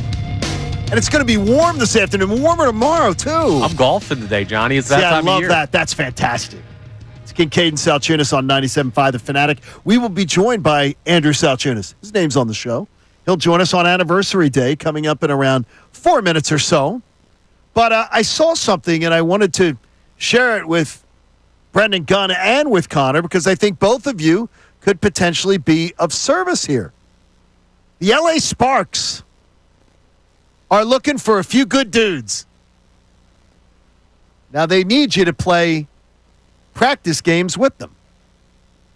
So, the LA Sparks looking for some guys. They had so many guys reach out saying they wanted to scrimmage against the girls. They had to turn people away, the amount of people that wanted to do this. And a lot of the women on the team, a little complaining over the fact they want a certain type of guy. Correct. They don't want the guy that's going to be there to, in your face, woman. They want the guy that's going to be like, okay, we're picking the guy by size, stature, things like that. Yeah. Connor, at your height and your demeanor of sports, I think you could fit what they're looking for size-wise. I don't know that Connor would behave himself, Gunner. I don't know. I think Connor might fit what they're looking for. I think he'd be in your face. I can see Connor. Get that crap out of here. No, I don't think this is the job for me because, one, I played basketball. High school level is the highest I ever played. And what they need is guys I've seen the WNBA. Yeah, well. I mean, let's be honest. Listen, they've got some talented players. And let's be honest here. My thing, and I brought this up to you. I saw the Roman Catholic final. I think they'd be able to win some games. Yeah, if I was going to play someone like one-on-one, like that'd be something I'd be interested in. But actually, like running a set game against a professional team, I'd have no shot out there. Absolutely no chance to like put together an offense that would give them a look, something that another professional basketball team would do. No, I think it'd be fun. Yeah, for sure. I think they would beat me. Now, do I think they could beat like a professional college player? Like at that, that's probably what they're looking for, right? Like they're looking for somebody that's tough. Here's what I bring you. If the women's team played any of the teams in the field, the WNBA, LA Sparks, played any team in the field of 68, do they win? Probably. There's I say they would not. No. There's probably one or two of those like play-in teams that they might be able North to beat. Carolina is one of them. I'm not talking it's not, North they Carolina, get smoked by North Carolina. It's just not like it's necessarily just a size fair. thing. It's no, the I size got you. thing. Yeah. I'm not saying that it's fair. I'm just saying as far as the comparable, because you always have the people in this town that are like, we got to have a WNBA team. Philly needs a WNBA team. No, you really don't. And attendance around the WNBA would tell you, you really don't.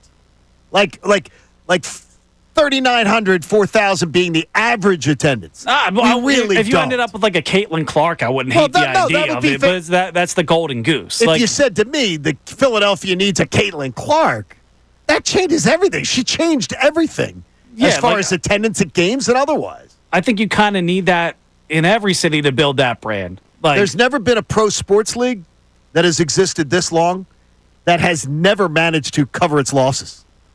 That is just it's like burn money. It's a NBA program to perpetuate a sport for the benefit of women's sports, and they're lending their name to it, and they're lending their credibility to it. But I know there was a record that they were threatening a strike this summer. That's true. The WNBA going on strike. We would hear more if there would be more national outrage if they closed a Wawa on Belmont here than the WNBA going on strike. Nobody would care if the WNBA goes on strike. They've got to be kidding themselves. Yeah, listen, I mean, seriously. I don't know where they think they are financially. What I do know is there are people in this town that would love to see women's basketball at a professional level, and I think that's what you're hearing from when people are like, Philly needs a WNBA team. Here's the thing. I'm not a big soccer guy, but there are a lot of people that love the Philadelphia Union.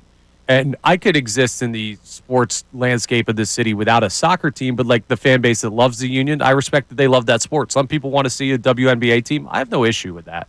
But I'm not going to pretend it's the same thing as like the Sixers. It's not just to that level. Anybody wants to lose $8, $10, $12 million a year? Please bring a team. You're willing to burn the money. Andrew Salciunas is live in Clearwater on anniversary day. So, partner, 1 year later, I say, happy anniversary to you, buddy. Hello, happy anniversary. I'm celebrating it by testing positive for strep throat in sunny Clearwater. Oh, no. So, no. But at least antibiotics, man. At least I got that. If it was a virus, you can't do anything else. So I will get some medication in me here momentarily, and then we'll continue to have fun. Are we going to have to keep people away from you, or are you still going to be able to enjoy the festivities? Once I start getting the antibiotics in me, right. I'll figure out tonight. But usually it's once you get your first full dosage and you're good to go. So, my wife is celebrating that I tested positive. Why? So what?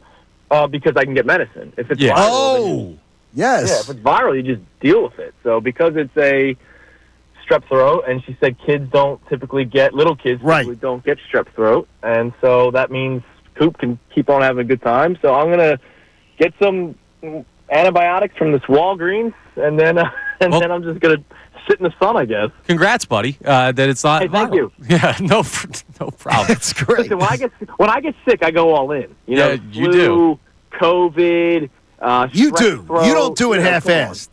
No. When I get sick, I go balls to the wall. Now, we're going to talk about the Phillies because John has a question for you about the lineup and what we're going to see in a couple days when they come up north for opening day. But we had a couple moves by the Eagles yesterday, including Azeez Ojalari being added to the edge rusher contingency. I know last year you were nervous about the pass rush. How does that make you feel about what the Birds are doing? That makes me feel good, and it's bodies. Like, you guys have heard me. I'm not ready to give the keys to Jalix Hunt and Nolan Smith, right? So, and I didn't need, Myles Garrett, that was a fun time to talk about it, but I didn't need Myles Garrett or Max Crosby or, Trey Hendrickson. I just need more bodies and talented bodies. And Ojalari's a talented body to go with a good rotational room that Vic Fangio clearly had a lot of success with last year. So the fact that you're bringing in some pretty successful players in the NFL and you can continue to build off of the young rising careers of Nolan Smith and Jalix Hunt, and then who knows? I don't know what ends up happening with some of the other guys, but that defensive front is starting to get built again, and we'll see. Can they be as dominant as last year? We'll find out, but when you have as good of a secondary as you do, it's going to give them more time to get to the quarterback, and that marriage they had last year was what made the defense so successful. I heard the president of baseball operations, Dave Dombrowski, talking about the fact that really want to get a real good look at Trey Turner at leadoff and the opportunities that Trey Turner at leadoff gives this lineup, and it allows you to unleash something that he does, being out there in the base paths. And then what do I see yesterday while you're in Clearwater, and I'm blaming you partially, is that I see Kyle Schwarber at leadoff yesterday. I don't know what they're doing. The one day Schwarber, one day Turner. Is there a commitment or not? What's going on here? Here you'll get your answer in less than 2 weeks. You know what I mean? I don't know what the strategy would be if they were going to go with Turner batting leadoff, and then for whatever reason yesterday they have Schwarber bat leadoff. I don't think there's a strategy there other than, hey, let's try to get some more at bats. Maybe Schwarber's off today. Maybe it's a scheduled day off, so they want to give him a couple extra at bats. But other than that, I mean, you're right, John. They're not really telling you, they're not showing you that they're committed to this Trey Turner leadoff thing. And as a traditionalist that I am, even though they've been very successful, I don't want Schwarber batting leadoff. I saw Turner have a nice hit yesterday, and then he can do some things with his legs. But it would be nice if he started, and then all of a sudden Schwarber's batting behind him or Harper's batting behind him. But we haven't really seen that consistent approach. Now, Real Muto batted cleanup yesterday. So how much of that lineup it's a spring training lineup compared to what they're going to actually do opening day? I mean, we'll get that answer in less than 2 weeks. Yeah, I mean, the way that I brought it up when we talked about this earlier was that they do need to have a contingency plan because last time they had Trey Turner bat leadoff, it did not go well for the team, and they switched to Schwarber. So I think they're trying to keep their options open if worst-case scenario happens and they try Trey Turner and he's not good in the leadoff spot again. But I just, me personally, I don't put stock in it. Give the guy more reps. I mean, that's the thing. That's what spring training's all about. No, but hold on. Does Trey Turner really need more reps batting leadoff? How many times has he done it in his major league career? He's not a rookie. Well, he hasn't done it much here in Philly. It's been a while. Because the manager blinked at 14 games. I mean, honestly, it didn't give him his chance to show what he can do. We hope you're feeling better, Andrew. I feel fine. And you feel fine? I mean, Yeah, I feel fine. I do. How's your throat feel, though? I woke up last night I was just sweating, and all of a sudden, Christy looked at my throat. She said, "Yeah, you got some it looks white like spots. those white spots." So she said, "You should go to urgent care." I found the first one that opened up, so I had to drive about 10 minutes. I was the first person in line. They brought me in, bang, bang, and strep throat. So, like I said, I go balls to the wall when I'm sick. Well, we appreciate that. And who's coming right after you today? Jeff McClain. Jeff McClain. He's going to give us the insight, man. Yeah, that's the real insight that you're getting. Say hello to everybody down in Clearwater Forest with Philly Sports Trips. They're the best. Damn right. Yesterday was another good time. So hopefully I didn't get everybody sick. That'd be cool. There you go. Thanks, buddy. Appreciate it. Patient zero. Andrew Salciunas joining us live from Clearwater. Hopefully he is feeling a lot better. Jeff McClain's going to join us from the Inquirer, and we'll have the opportunity to ask him, does Connor's math make sense? 1 + 1 = 1. And how would this potentially affect the way they, attack this year's NFL draft? It's Kincade Salciunas on 97.5 The Fanatic. The Philadelphia 76ers.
with Kincade Salciunas on our 1-year anniversary. Andrew just checking in from Clearwater.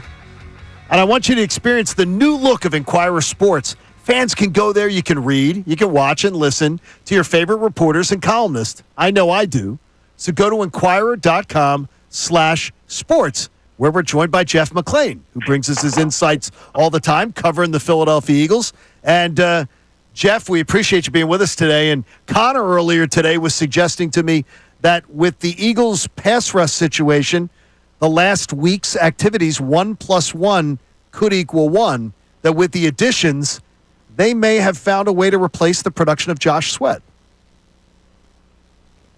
Yeah, I mean, adding Aziz Ojalari yesterday helps kind of, offset a little bit what they may lack now at the edge rusher spot.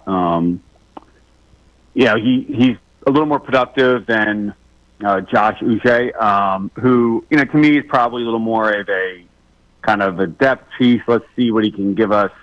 Does he have any potential upside here? Aziz falls in that category too. It's just a 1-year deal, I think around $4 million, so it's not a huge financial commitment. He's more of a kind of a 3-down guy. He can defend the run. He can set the edge. I don't know if Uche is that type of edge defender, and quite frankly, hasn't been that guy before.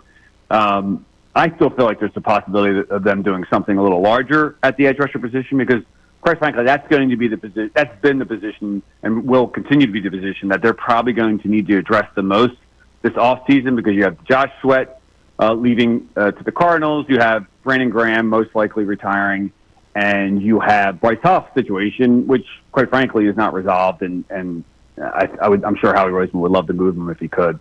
So what does this do if Bryce Huff is indeed on the team and stays through this offseason? What does this do for the expectations for a player like him going into the season, adding to the edge rusher position?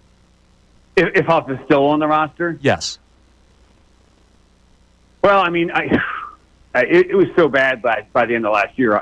Obviously he was not active for the Super Bowl. Brandon Graham, who had one arm, was active above him. So that speaks volumes. Look, if they can't move him, they're going to give him every opportunity through the spring and training camp to figure out how to play in the scheme and how to be effective. But so anything's possible. Howie Roseman, around the Super Bowl said that, he thinks the story is yet to be written on Huff, but, I think actions speak louder than words, and it could be a situation where he just kind of backed in, placed kind of in the corner the way James Bradbury was last year when it became very evident that he was not going to be a contributor to the roster. Now he tore his Achilles. But they had planned to try and move him at some point during the season, and the injury kept them from doing that. With Huff, they'll probably do everything they can to move him. But if the season comes around and he still isn't getting it, they have to, and that's what they're doing right now. They have to think about other alternatives. Jeff, why have we not heard anything about a Brandon Graham retirement yet? I think we'll hear something soon. Okay. That's good. Whether he's staying or going. But, he said before the season this was the last season. He won a Super Bowl. I think all the signs are pointing to what everyone is expecting. Now, Jeff, we also got news yesterday on a Lane Johnson contract restructure, which has been a common theme in the past couple of years with the way the Eagles have handled his payment structure. Can you explain just a little bit further what the Eagles did in adding that $8 million? I think they were rewarding one of their best players, quite frankly. And it does.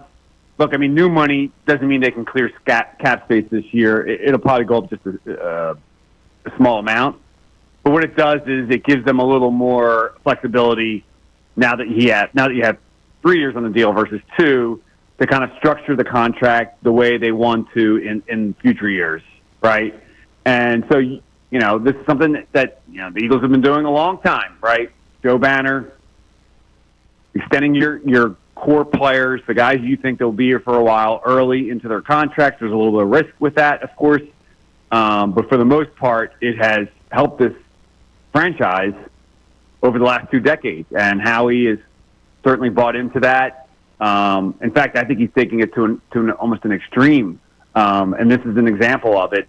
And because Joe typically wouldn't give this additional money that wasn't necessary, after you've signed a contract. I mean, the Saquon Barkley thing, I mean, typically you wouldn't see maybe the pre-Howie Roseman regime do that. But this is something that they feel comfortable doing. And Barkley, certainly, you could look at his production last year, what he meant to this team, earned a raise.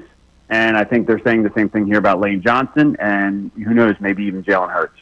If you were to say, do you think there's going to be a conga line now that we're going to see of moves, maybe extending some players or maybe making decisions on the roster with some of this money that was saved by making some of the moves? I think you have to be careful with that. And I think it's like you look at the team. I mean, who are the guys who deserve raises, right? I mean, aren't many that you can say. And I'm not saying that you won a Super Bowl, everyone deserves a raise. But I'm talking about that you can go in the locker room and give a certain guy a raise, and everyone isn't being jealous about it. I was thinking more extensions, though, with the money that they've adjusted. Are there guys in order right now that you think money being saved? Cam Jurgens, we all know, is probably someone that they have high on their list. They're going to extend.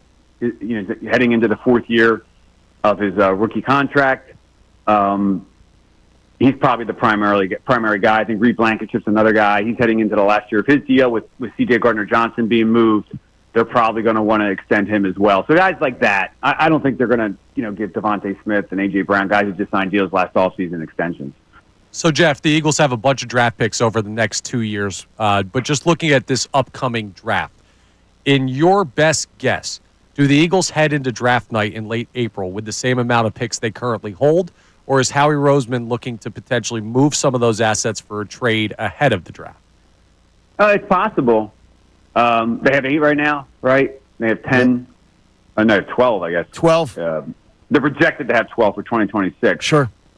Right. So, I mean, they have a lot of picks. They're armed with a lot of picks. This does give Howie the ability to, if he can't find who he thinks is the starting safety, he really wants to get a starting edge rusher. He has the capital to make a move there, and we've seen him do it before. And, quite frankly, this wasn't a strong free agent class.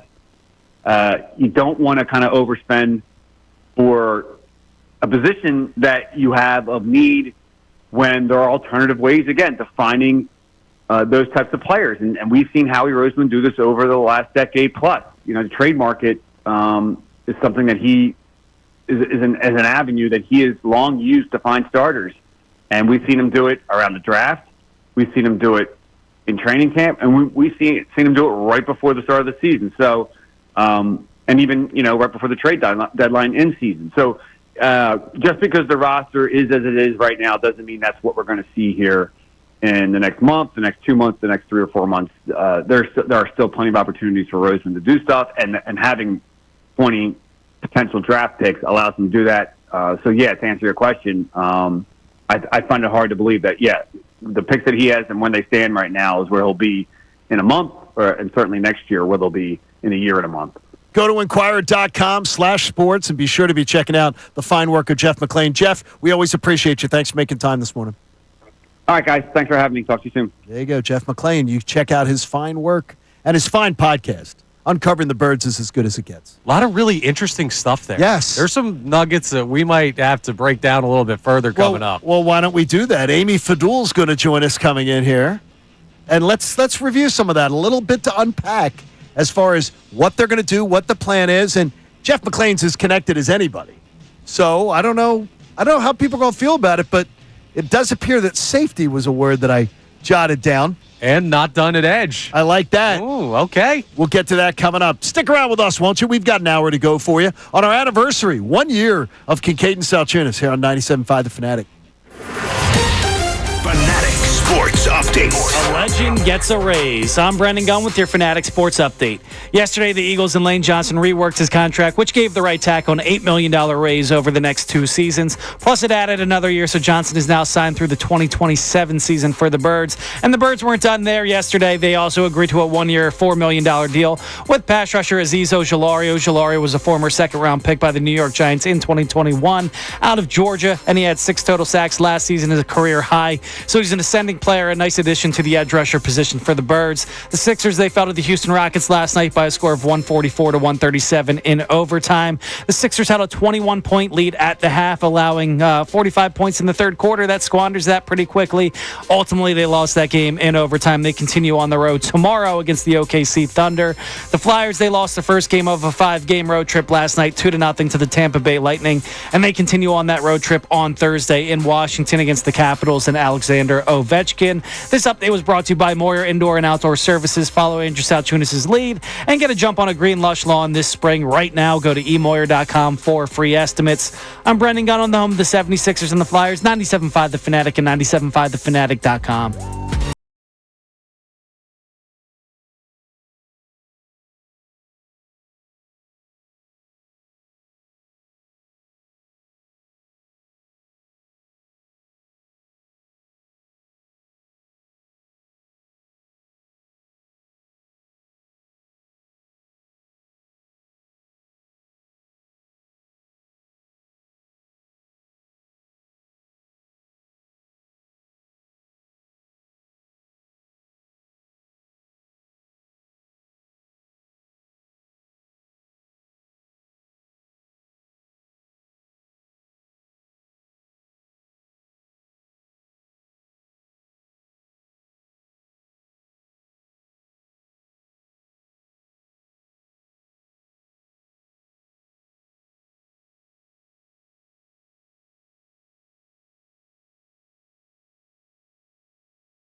97.5 The Fanatic.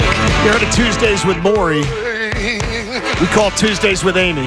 For an hour. Here on Kincade Salciunas.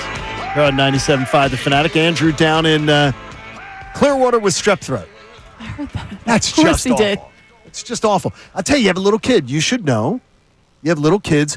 I have not had, other than cancer, I've not had like stuff like that since Olivia was like 12. Yeah, I don't.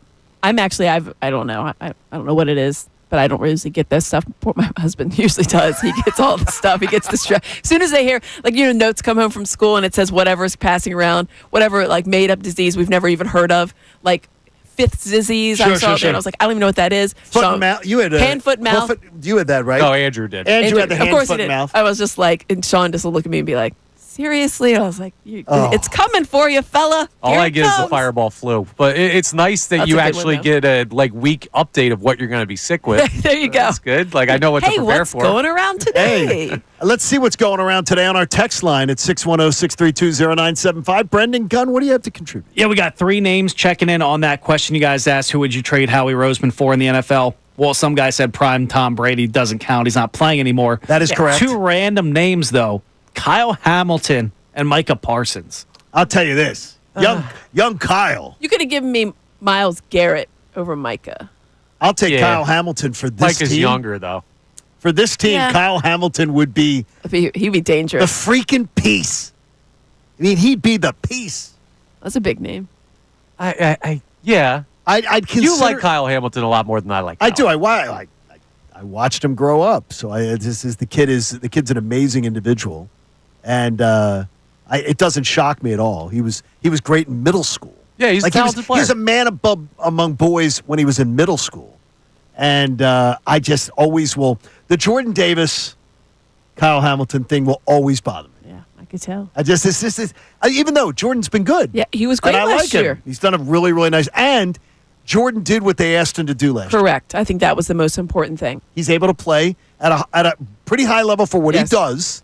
And for an extended period instead of hitting the wall like we saw the year before. Yeah, he's just the odd man out when it comes to the extensions. That's what it's going to turn out to be, I think, in my opinion. Like, So you do think he will be someone that walks? Yeah, I would think that they feel like that they could find another guy like him. Jordan Davis is not giving you anything that you can't find. You don't look from at him. another- Yeah, he's not at the Jalen Carter of like you are. Wow, we can't not have you. Right, and that doesn't mean he's I bad. agree with you. Right. That exactly. It doesn't mean he's bad. He's exactly what they needed. Last year, he did the role that they asked of him. They asked him to get healthier, to be able to play longer. He did it. all of those things. Be our run guy. All right, I'm your guy. That's perfect. That's exactly what you want. It means maybe you can get him on, if you do extend him, you get him on a better deal. But if he wants to go out there, he maybe thinks he can make more elsewhere. But this is down the road. I heard someone suggest, someone close to the Eagles suggested to me that as much as we talked last year about Jordan Davis doing the body refurbish and being ready to Cut out the extend it through juice. the whole thing, that Jalen Carter did the same thing. They were both asked to do it. I remember being at that Jalen during took OTAs. it to a whole new level. They both talked about how they changed their diet, how they had to work out harder. I mean, obviously these guys work out, but they have to take it a lot more serious. The workouts were more serious. Your recovery was more serious. Drinking water was more serious. It's a learning curve. I mean, I think that's what Jalen Carter spoke to, and he said it was a learning curve. Jordan Davis said it. They knew that they had to do better, but it's one thing to know it, and it's another thing to actually go through with it. And it's easier to. I mean, listen, I'm sure those guys just want to go stop by Popeyes and have some, fast food. Who doesn't? I'm with them. It's delicious. But I'm just telling Connor. It's delicious. I'm doing some now. I'm trying to drop pounds and working with the doctor on it and everything. And I'm like, okay. And he's like, John, this is good. They finally got me on the right thyroid medication and everything. He goes, I think we got it. But if you're going to go and eat donuts I and should have said cookies and Chick-fil-A. candy, They were Georgia guys. I should whatever, have said exactly. Chick-fil-A. You're gonna end up. You're not. This isn't going to be it's successful. going to negate for you. everything. Yes, a thyroid medication is not going to change everything. Darn You've it. got to do more with that. We have another one on the potential edge rusher that was being hinted at. Yeah, Tommy from Virginia's checking in. He said Jeff McClain caught his ear, and he said Trayvon Walker is a guy that has caught my eye and came to my ear immediately when Jeff McClain said that. Another dog. Yes, a young potential star who could thrive with the talent around him on his rookie deal still, coming off a 10.5 sack season on top of a That's a 10 sack great name. season, and more importantly, a Georgia Bulldog. Another dog. And he's with the Wait Jags. a minute. Last week wasn't when you were on with us. I had been reached out to by somebody within the Georgia football program. They were asking me for my assistance I'm helping a student in one of the players with their media project for their spring semester. And the information I was getting was, I said, how you like them dogs? And I was told, well, I hear you're getting one this week, in the next week, and then another one before camp. Interesting. And so I'm thinking to myself, okay, with the one, and Andrew DeCecco immediately said, Aziz Ojalari is the guy. Right. He's the guy. It makes sense. He's the guy. And that came true yesterday. I wonder. Now, a Trayvon Walker deal? Connor, Trayvon Walker would explode here. No, I understand. I just don't know, can you afford it all? And that's a question for Howie Roseman that I'll leave up to him because we know I'm not a huge numbers guy. You're not. I wonder if there's a point of fatigue with the Georgia Bulldogs thing. Like, they're great players, and it's awesome. But how many of, the same college players can you have on a team before the fan base starts to go? What's the detriment to it? There is none. I'm talking from a dumb sports fan perspective because that's all that I have. We want some bring variety. that to the table, yes. We want variety. No, I don't want the Georgia Eagles. Yeah. I want winning. I want winning. I'm with you. That I want works winning for as them. well. Speaking of, have you seen that commercial? Oh, it's fantastic. Tremendous. Fantastic. They have a new commercial. I think it's for DirecTV. I don't know what it's for. But it reunites all the Nova Knicks, and it's like them walking down the hallway, and they see Dante, and he's just like, hey, looks all forlorn, and they're looking longingly, and they kind of flash back to blowing out candles together, and they just throw him a Villanova hat, and it says it's something about keeping connected. I don't know what it is. That's a good. Maybe it's AT&T for the tournament, whatever it is. right around the tournament. Yeah, so it might be an AT&T commercial about keeping connected with all your friends. I was like, that's tremendous. Listen, I don't care if they all went to Georgia. You could build a whole team out of Georgia maybe players. People are just give us a little bit of variety. There is just a point where I don't take a UCLA guy just to take a UCLA. I want one of the best programs in football, handful. I will say this. At producing talent. For years, we would talk about, we would look at the draft and think, why in the world do you not have more SEC guys on here? It was the easiest thing. You know what the best conference is in college football? The SEC. Take more of them. Stop trying to reach and take Jalen Reagor. It doesn't work. Justin Jefferson, he's good. Take that guy. So maybe he overcorrected, but whatever. Yeah. Let's put Amy Fadul to the test. She works with our man, Ricky Bo. That I do. They're on the same team here at the Fanatic and also at NBC Sports Philadelphia. Ricky Bo, I think yesterday, said the quiet stuff out loud that a lot of times you won't hear from analysts that talk about teams. Here it was. I'm not saying they're running out of time, but this year would be a pretty good time to win the World Series for them. What has been the big problem with Phillies? And I'm just going to go flat at it. These money-making guys in the lineup showing up for playoffs. That's what it's really going to be. I think if, Castellanos was there last year, Harper was there last year. The rest of them were not. You need a complete team effort when you get to the playoffs. Yes, we've seen it where a guy could carry maybe a game or two, but you're going to need 2, 3, 4 guys to get hot during a playoff series to win some games. I am not going to sit here and say this team should not win a World Series because I believe they should. I believe they will under this Bryce Harper regime. And now is the time. I'm not saying they're running out of time, but this year would be a pretty good time to win the World Series for them. Do you believe they're running out of time, Amy? I don't think they're running out of time, but I do think the window is smaller than it was 2 years ago. What would be the number one factor, do you think, the window being smaller? Age. Is it age? Absolutely. I think Dodgers. To me, we watch the Dodgers, I look at it Shawnee got up this morning, first thing he did put on, let's put on the Dodgers game. Is the window being closed to me, the window not being closed, but being more narrow, is based on the Dodgers.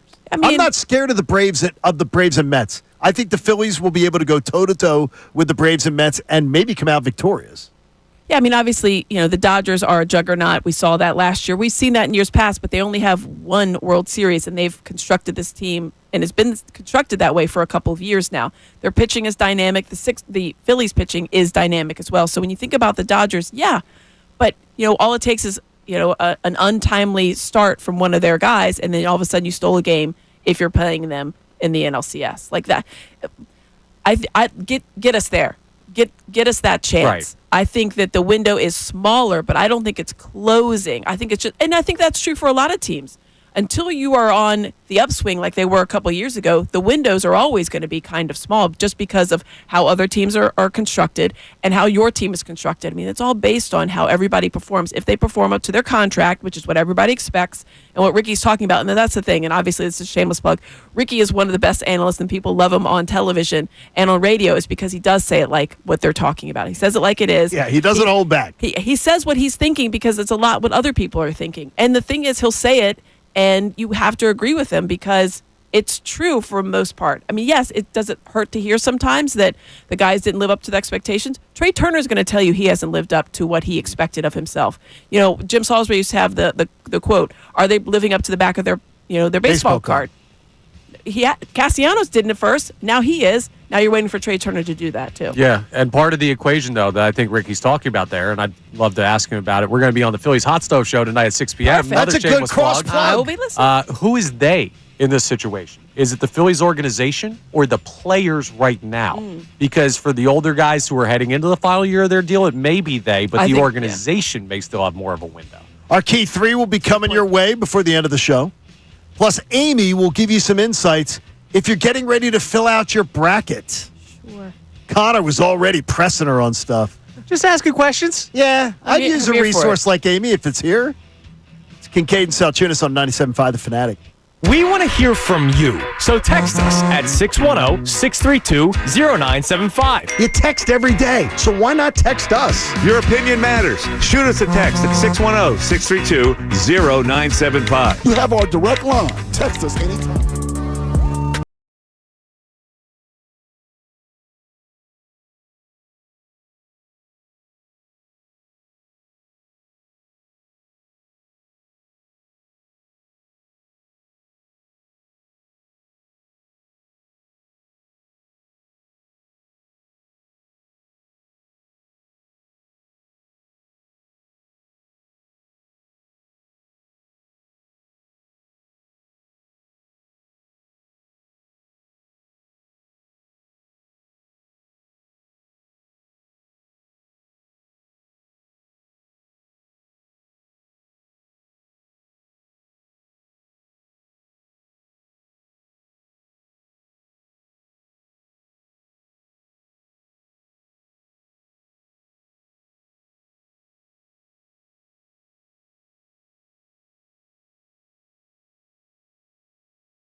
Kincade and Salciunas. Great job, Connor. For Andrew today. And Brendan Gunn in for Connor all week long in his chair. We see Ray Dunn and the team getting ready for a fantastic edition today of the Mike Missanelli Show. Bill looks well rested. Oh, yeah, they're ready to go. Baby's letting him sleep. I don't imagine that's the case. He looks better. No, he looks better in the eyes. I always look for the young fathers in the eyes. Bill's looking a little better there. He'll be ready to go today. So, Amy, you're a hoops head, and you love college basketball. That I do. And it's so the best time of year right now. If someone said that was going to fill out a bracket, and they're really an amateur and they're just taking shots in the dark, like a Connor Thomas. Oh, absolutely. What would be like 3 things you would tell them to do? One, generally about filling out a bracket, and then maybe a couple little tidbits about this tournament. I think always you look for a 12-5 or a 13-4 matchup. There's almost always a 12 that's going to upset a 5. And traditionally there's some years it's 2. Yeah, exactly. And then there's some good. The seedings were very interesting to me because you didn't think a lot of the ACC when you seeded Louisville, who had a very good year, and I say that as a Kentucky fan.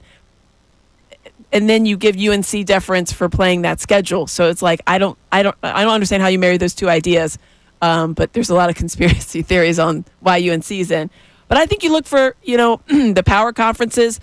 90% of this bracket is power conference based. There's a reason behind that, and I think as a person that went to an SEC school, I think 14 is way too many. I think that's ridiculous. I think it was crazy. If you're the 14th best team in your 16-team league, I don't think you should be in. That seems crazy. But I do think Texas will win. Texas has the ability to shoot the ball exceptionally well. They're very well coached. I'd like, and it's hard for me to say, but it's hard. Connor asked, tell me why Duke is not going to win. I was like, I can't tell you. Florida is a team that I really do like. I think they're playing exceptionally well. They can score the ball at will. Houston is much better than they were in years past, and this is a good Houston team. But their defense is what they're always known for. But they can really score now, and that's the key. It's not the tournament of years past where you have all these freshmen.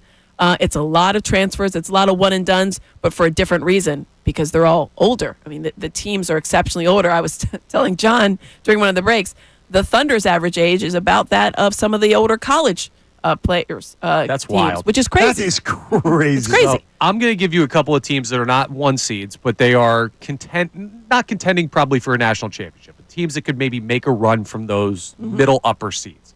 An Iowa State, a BYU. I like BYU. As St. John's. St. John's, when I was at the Coaches versus Cancer breakfast yesterday, it's on the floor of the Palestra, and you are around literally hundreds of coaches, hoop heads, people that study the game, and to a man, every single one of them says, what their key in the tournament is going with coaches. If you're a good coach, then you're probably going to get your team ready to make a run. I don't know, it doesn't necessarily mean you're going to go all the way, but you're going to make a run. No one has had more teams in the NCAAs than Rick Pitino. He has led 5 separate teams to win their conference championships. No one's ever done that before. He's had multiple teams go to the Final Four. St. John's is a good defensive team, an exceptionally good defensive team. They do struggle to score at times. That is their real thorn in the side. But if they get that second-round matchup lurking with Arkansas potentially, I think it's going to be a really good one. That would be a very fun game. I would think St. John's is a team that could make a run. I don't like Tennessee for that reason. I do like Rick Barnes a lot, but I don't think that they have the pieces as far as a 2 seed that could go far. BYU is great. They can really get up and down. And I like VCU a lot. Oh, okay. This is like DeCecco without notes. Exactly. Amy VCU loves can really this score. so I watch much. a lot of basketball, You are immersed in it. I watch the pros all the time. Would you do college. without, if I said to you, you could never watch, if they said to you to watch basketball again, you have to never watch baseball again. Oh, I couldn't do that. Could you do it? No, I love baseball. If they said to you to watch basketball again, you'd never be able to watch football again. No, God, See? no. So There's no way. But you're like a bibliophile with the basketball. There's a certain light that pops in your eyes. I mean, it's March. Oh, it is. If you talk to me in September, I'm like, let's go. You were singing the jingle already? Let's go, Birds. No, I'm more of a one shining moment guy. Than that jeez, one. I hate that. We also got to thank Amy because in the past 5 minutes, she not only said something nice about Louisville, but she also complimented Rick Pitino, which, exactly. Louisville That's coach pretty as a incredible. Kentucky fan. That's like one of the. That's big of you, Amy. Yeah, so we people are probably appreciate going to call me and wonder if I'm being kidnapped or held here against my will. I don't I'm know sending how- out signals. I don't know how a mother would ever send her kid to play for Pitino, though. See, no, I would he say is a slime bag. Documented slime bag. Yes, but I would have more trouble having my son play for Dan Hurley than he would Rick Pitino. Dan Hurley conducts himself like a child. That's what I would have a problem with. I mean, he really does. He conducts himself like a child. It's his immaturity level, and obviously he's an exceptional coach. I mean, he's an exceptional coach. But Creighton, go Creighton. Yeah, I'm with you. Where we when we would be talking about this conversation today, and I'm no, they're playing Oklahoma. Go Oklahoma. I am so fascinated by what Jeff McClain said about thinking that there's some other ominous shoe to drop. Yeah, I don't think it's thinking. I think it's expecting. He's on to something. Yeah. He's on to something. A big move at edge. I'm literally just fascinated. And now that the Trayvon Walker thing is in my head, I'm not going to be able to shake it. Yeah, it's also the Georgia Bulldog. New regime, Georgia Bulldog. New regime in Jacksonville. Yeah. Already paid Josh Allen. New general. At that same position. True. Yeah, exactly. Guess what? I'm telling you. Yeah, the fact that he's Trayvon a Jaguar. Walker's probably it.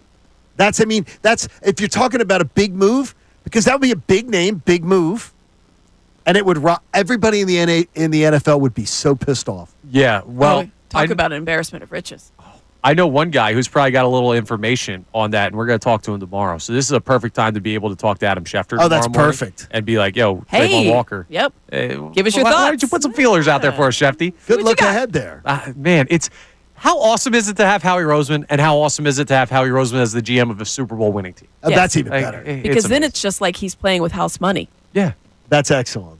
All right, let's get to it, though, now. Every day we bring you our key three here on Kincade Salciunas. Now, the Kincade Salciunas Key 3. Today's best. Every once in a while you get word of something or a whisper of something, and you'll share it with the audience. And last week, I shared that a well-placed source in Athens, Georgia, said there was going to be another dog joining the kennel this week, within a week. Well, it happened yesterday. Aziz Ojalari. I heard some of this Philly fun yesterday with people trying to figure out how to say it. Aziz Ojalari. Ojalari. It's not that hard. And Ojalari is now a Philadelphia Eagle. A 1-year, $4 million deal. Another Georgia player. Connor, you got to help me connect the dots. He had 6 sacks last year. He's staying in the NFC East. He's going to the Super Bowl champs. He's departing the Giants.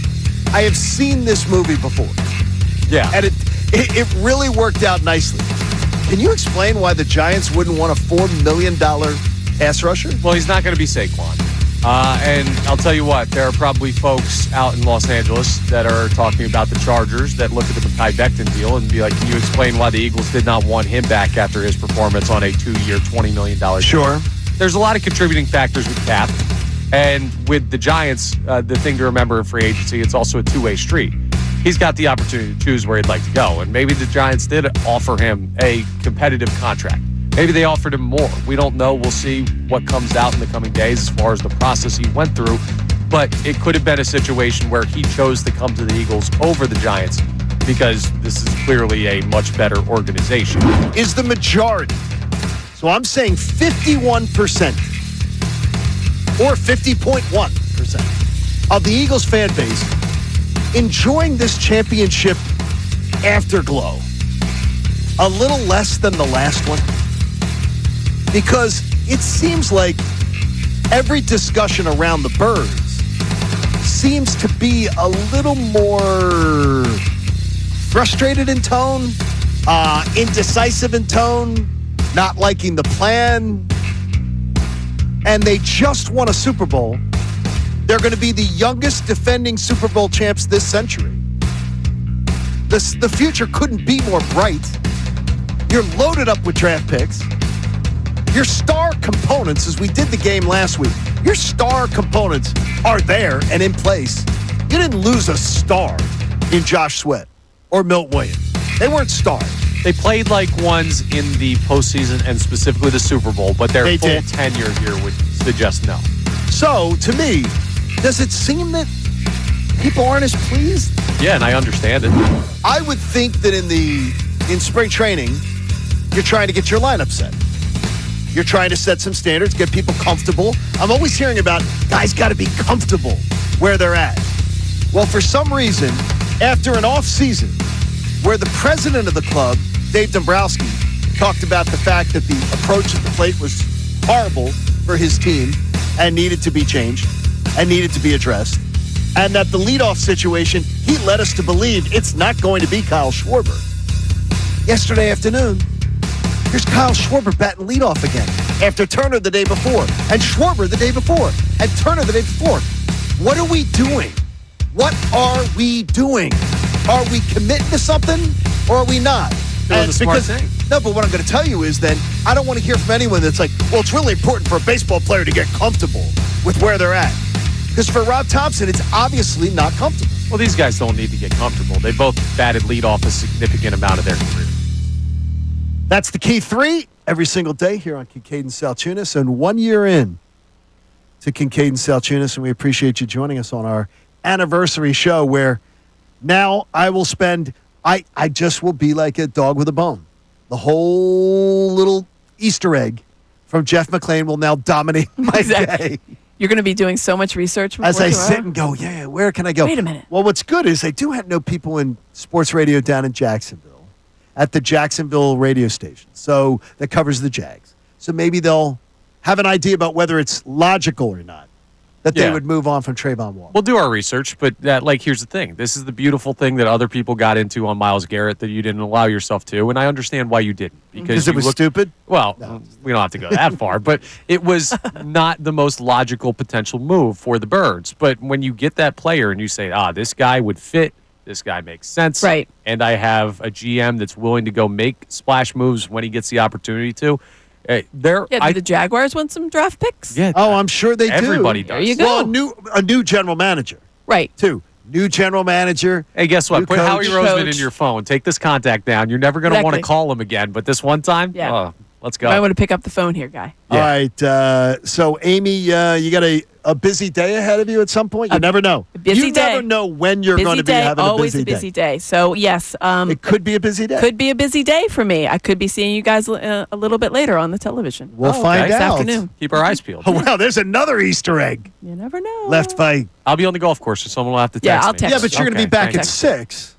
Yes, I will be back at 6 with Ricky Batalco for the Phillies Hot That's right. Stove I'll show. listen to you then. With this guy, Jason Stark, who I think might have I know been his name. put in the Hall of Fame the past couple of years. Pretty knowledgeable fella. It's going to be some fun good. baseball talk. Hey, join us and our generous partner, Pierce Phelps Bryant Heating and Air Conditioning Contractors, and make a donation today to the American Association for Cancer Research. You can do it at 975thefanatic.com/AACR because cancer research saves lives.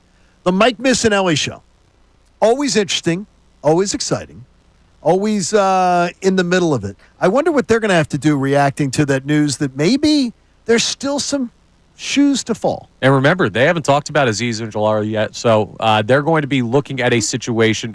We already kind of talked to Bill. He seems to like the move. I can't imagine anyone sees that move and doesn't like it, but I'd be very interested for Mike and Bill and Ray's breakdown of what it means for the edge rusher position going forward. I'm also absolutely convinced now, after our first leg fell last week of the Georgia little hot tip, that there's another one coming. I just don't know which one it is, but we'll find out. Johnny Amy, Scoops. Have a great one. You've got a weekend of college basketball too to follow, Amy. So That's right. And Sixers, don't forget. And Sixers. Oh, yeah, true. Sixers back on Wednesday against the Thunder. She's Big ready game to for them go. last night. Big finish. We'll be Big back finish. tomorrow morning at 6 a.m. It's Kincade and Salciunas. Hope everyone has a great day. Don't leave the Fanatic.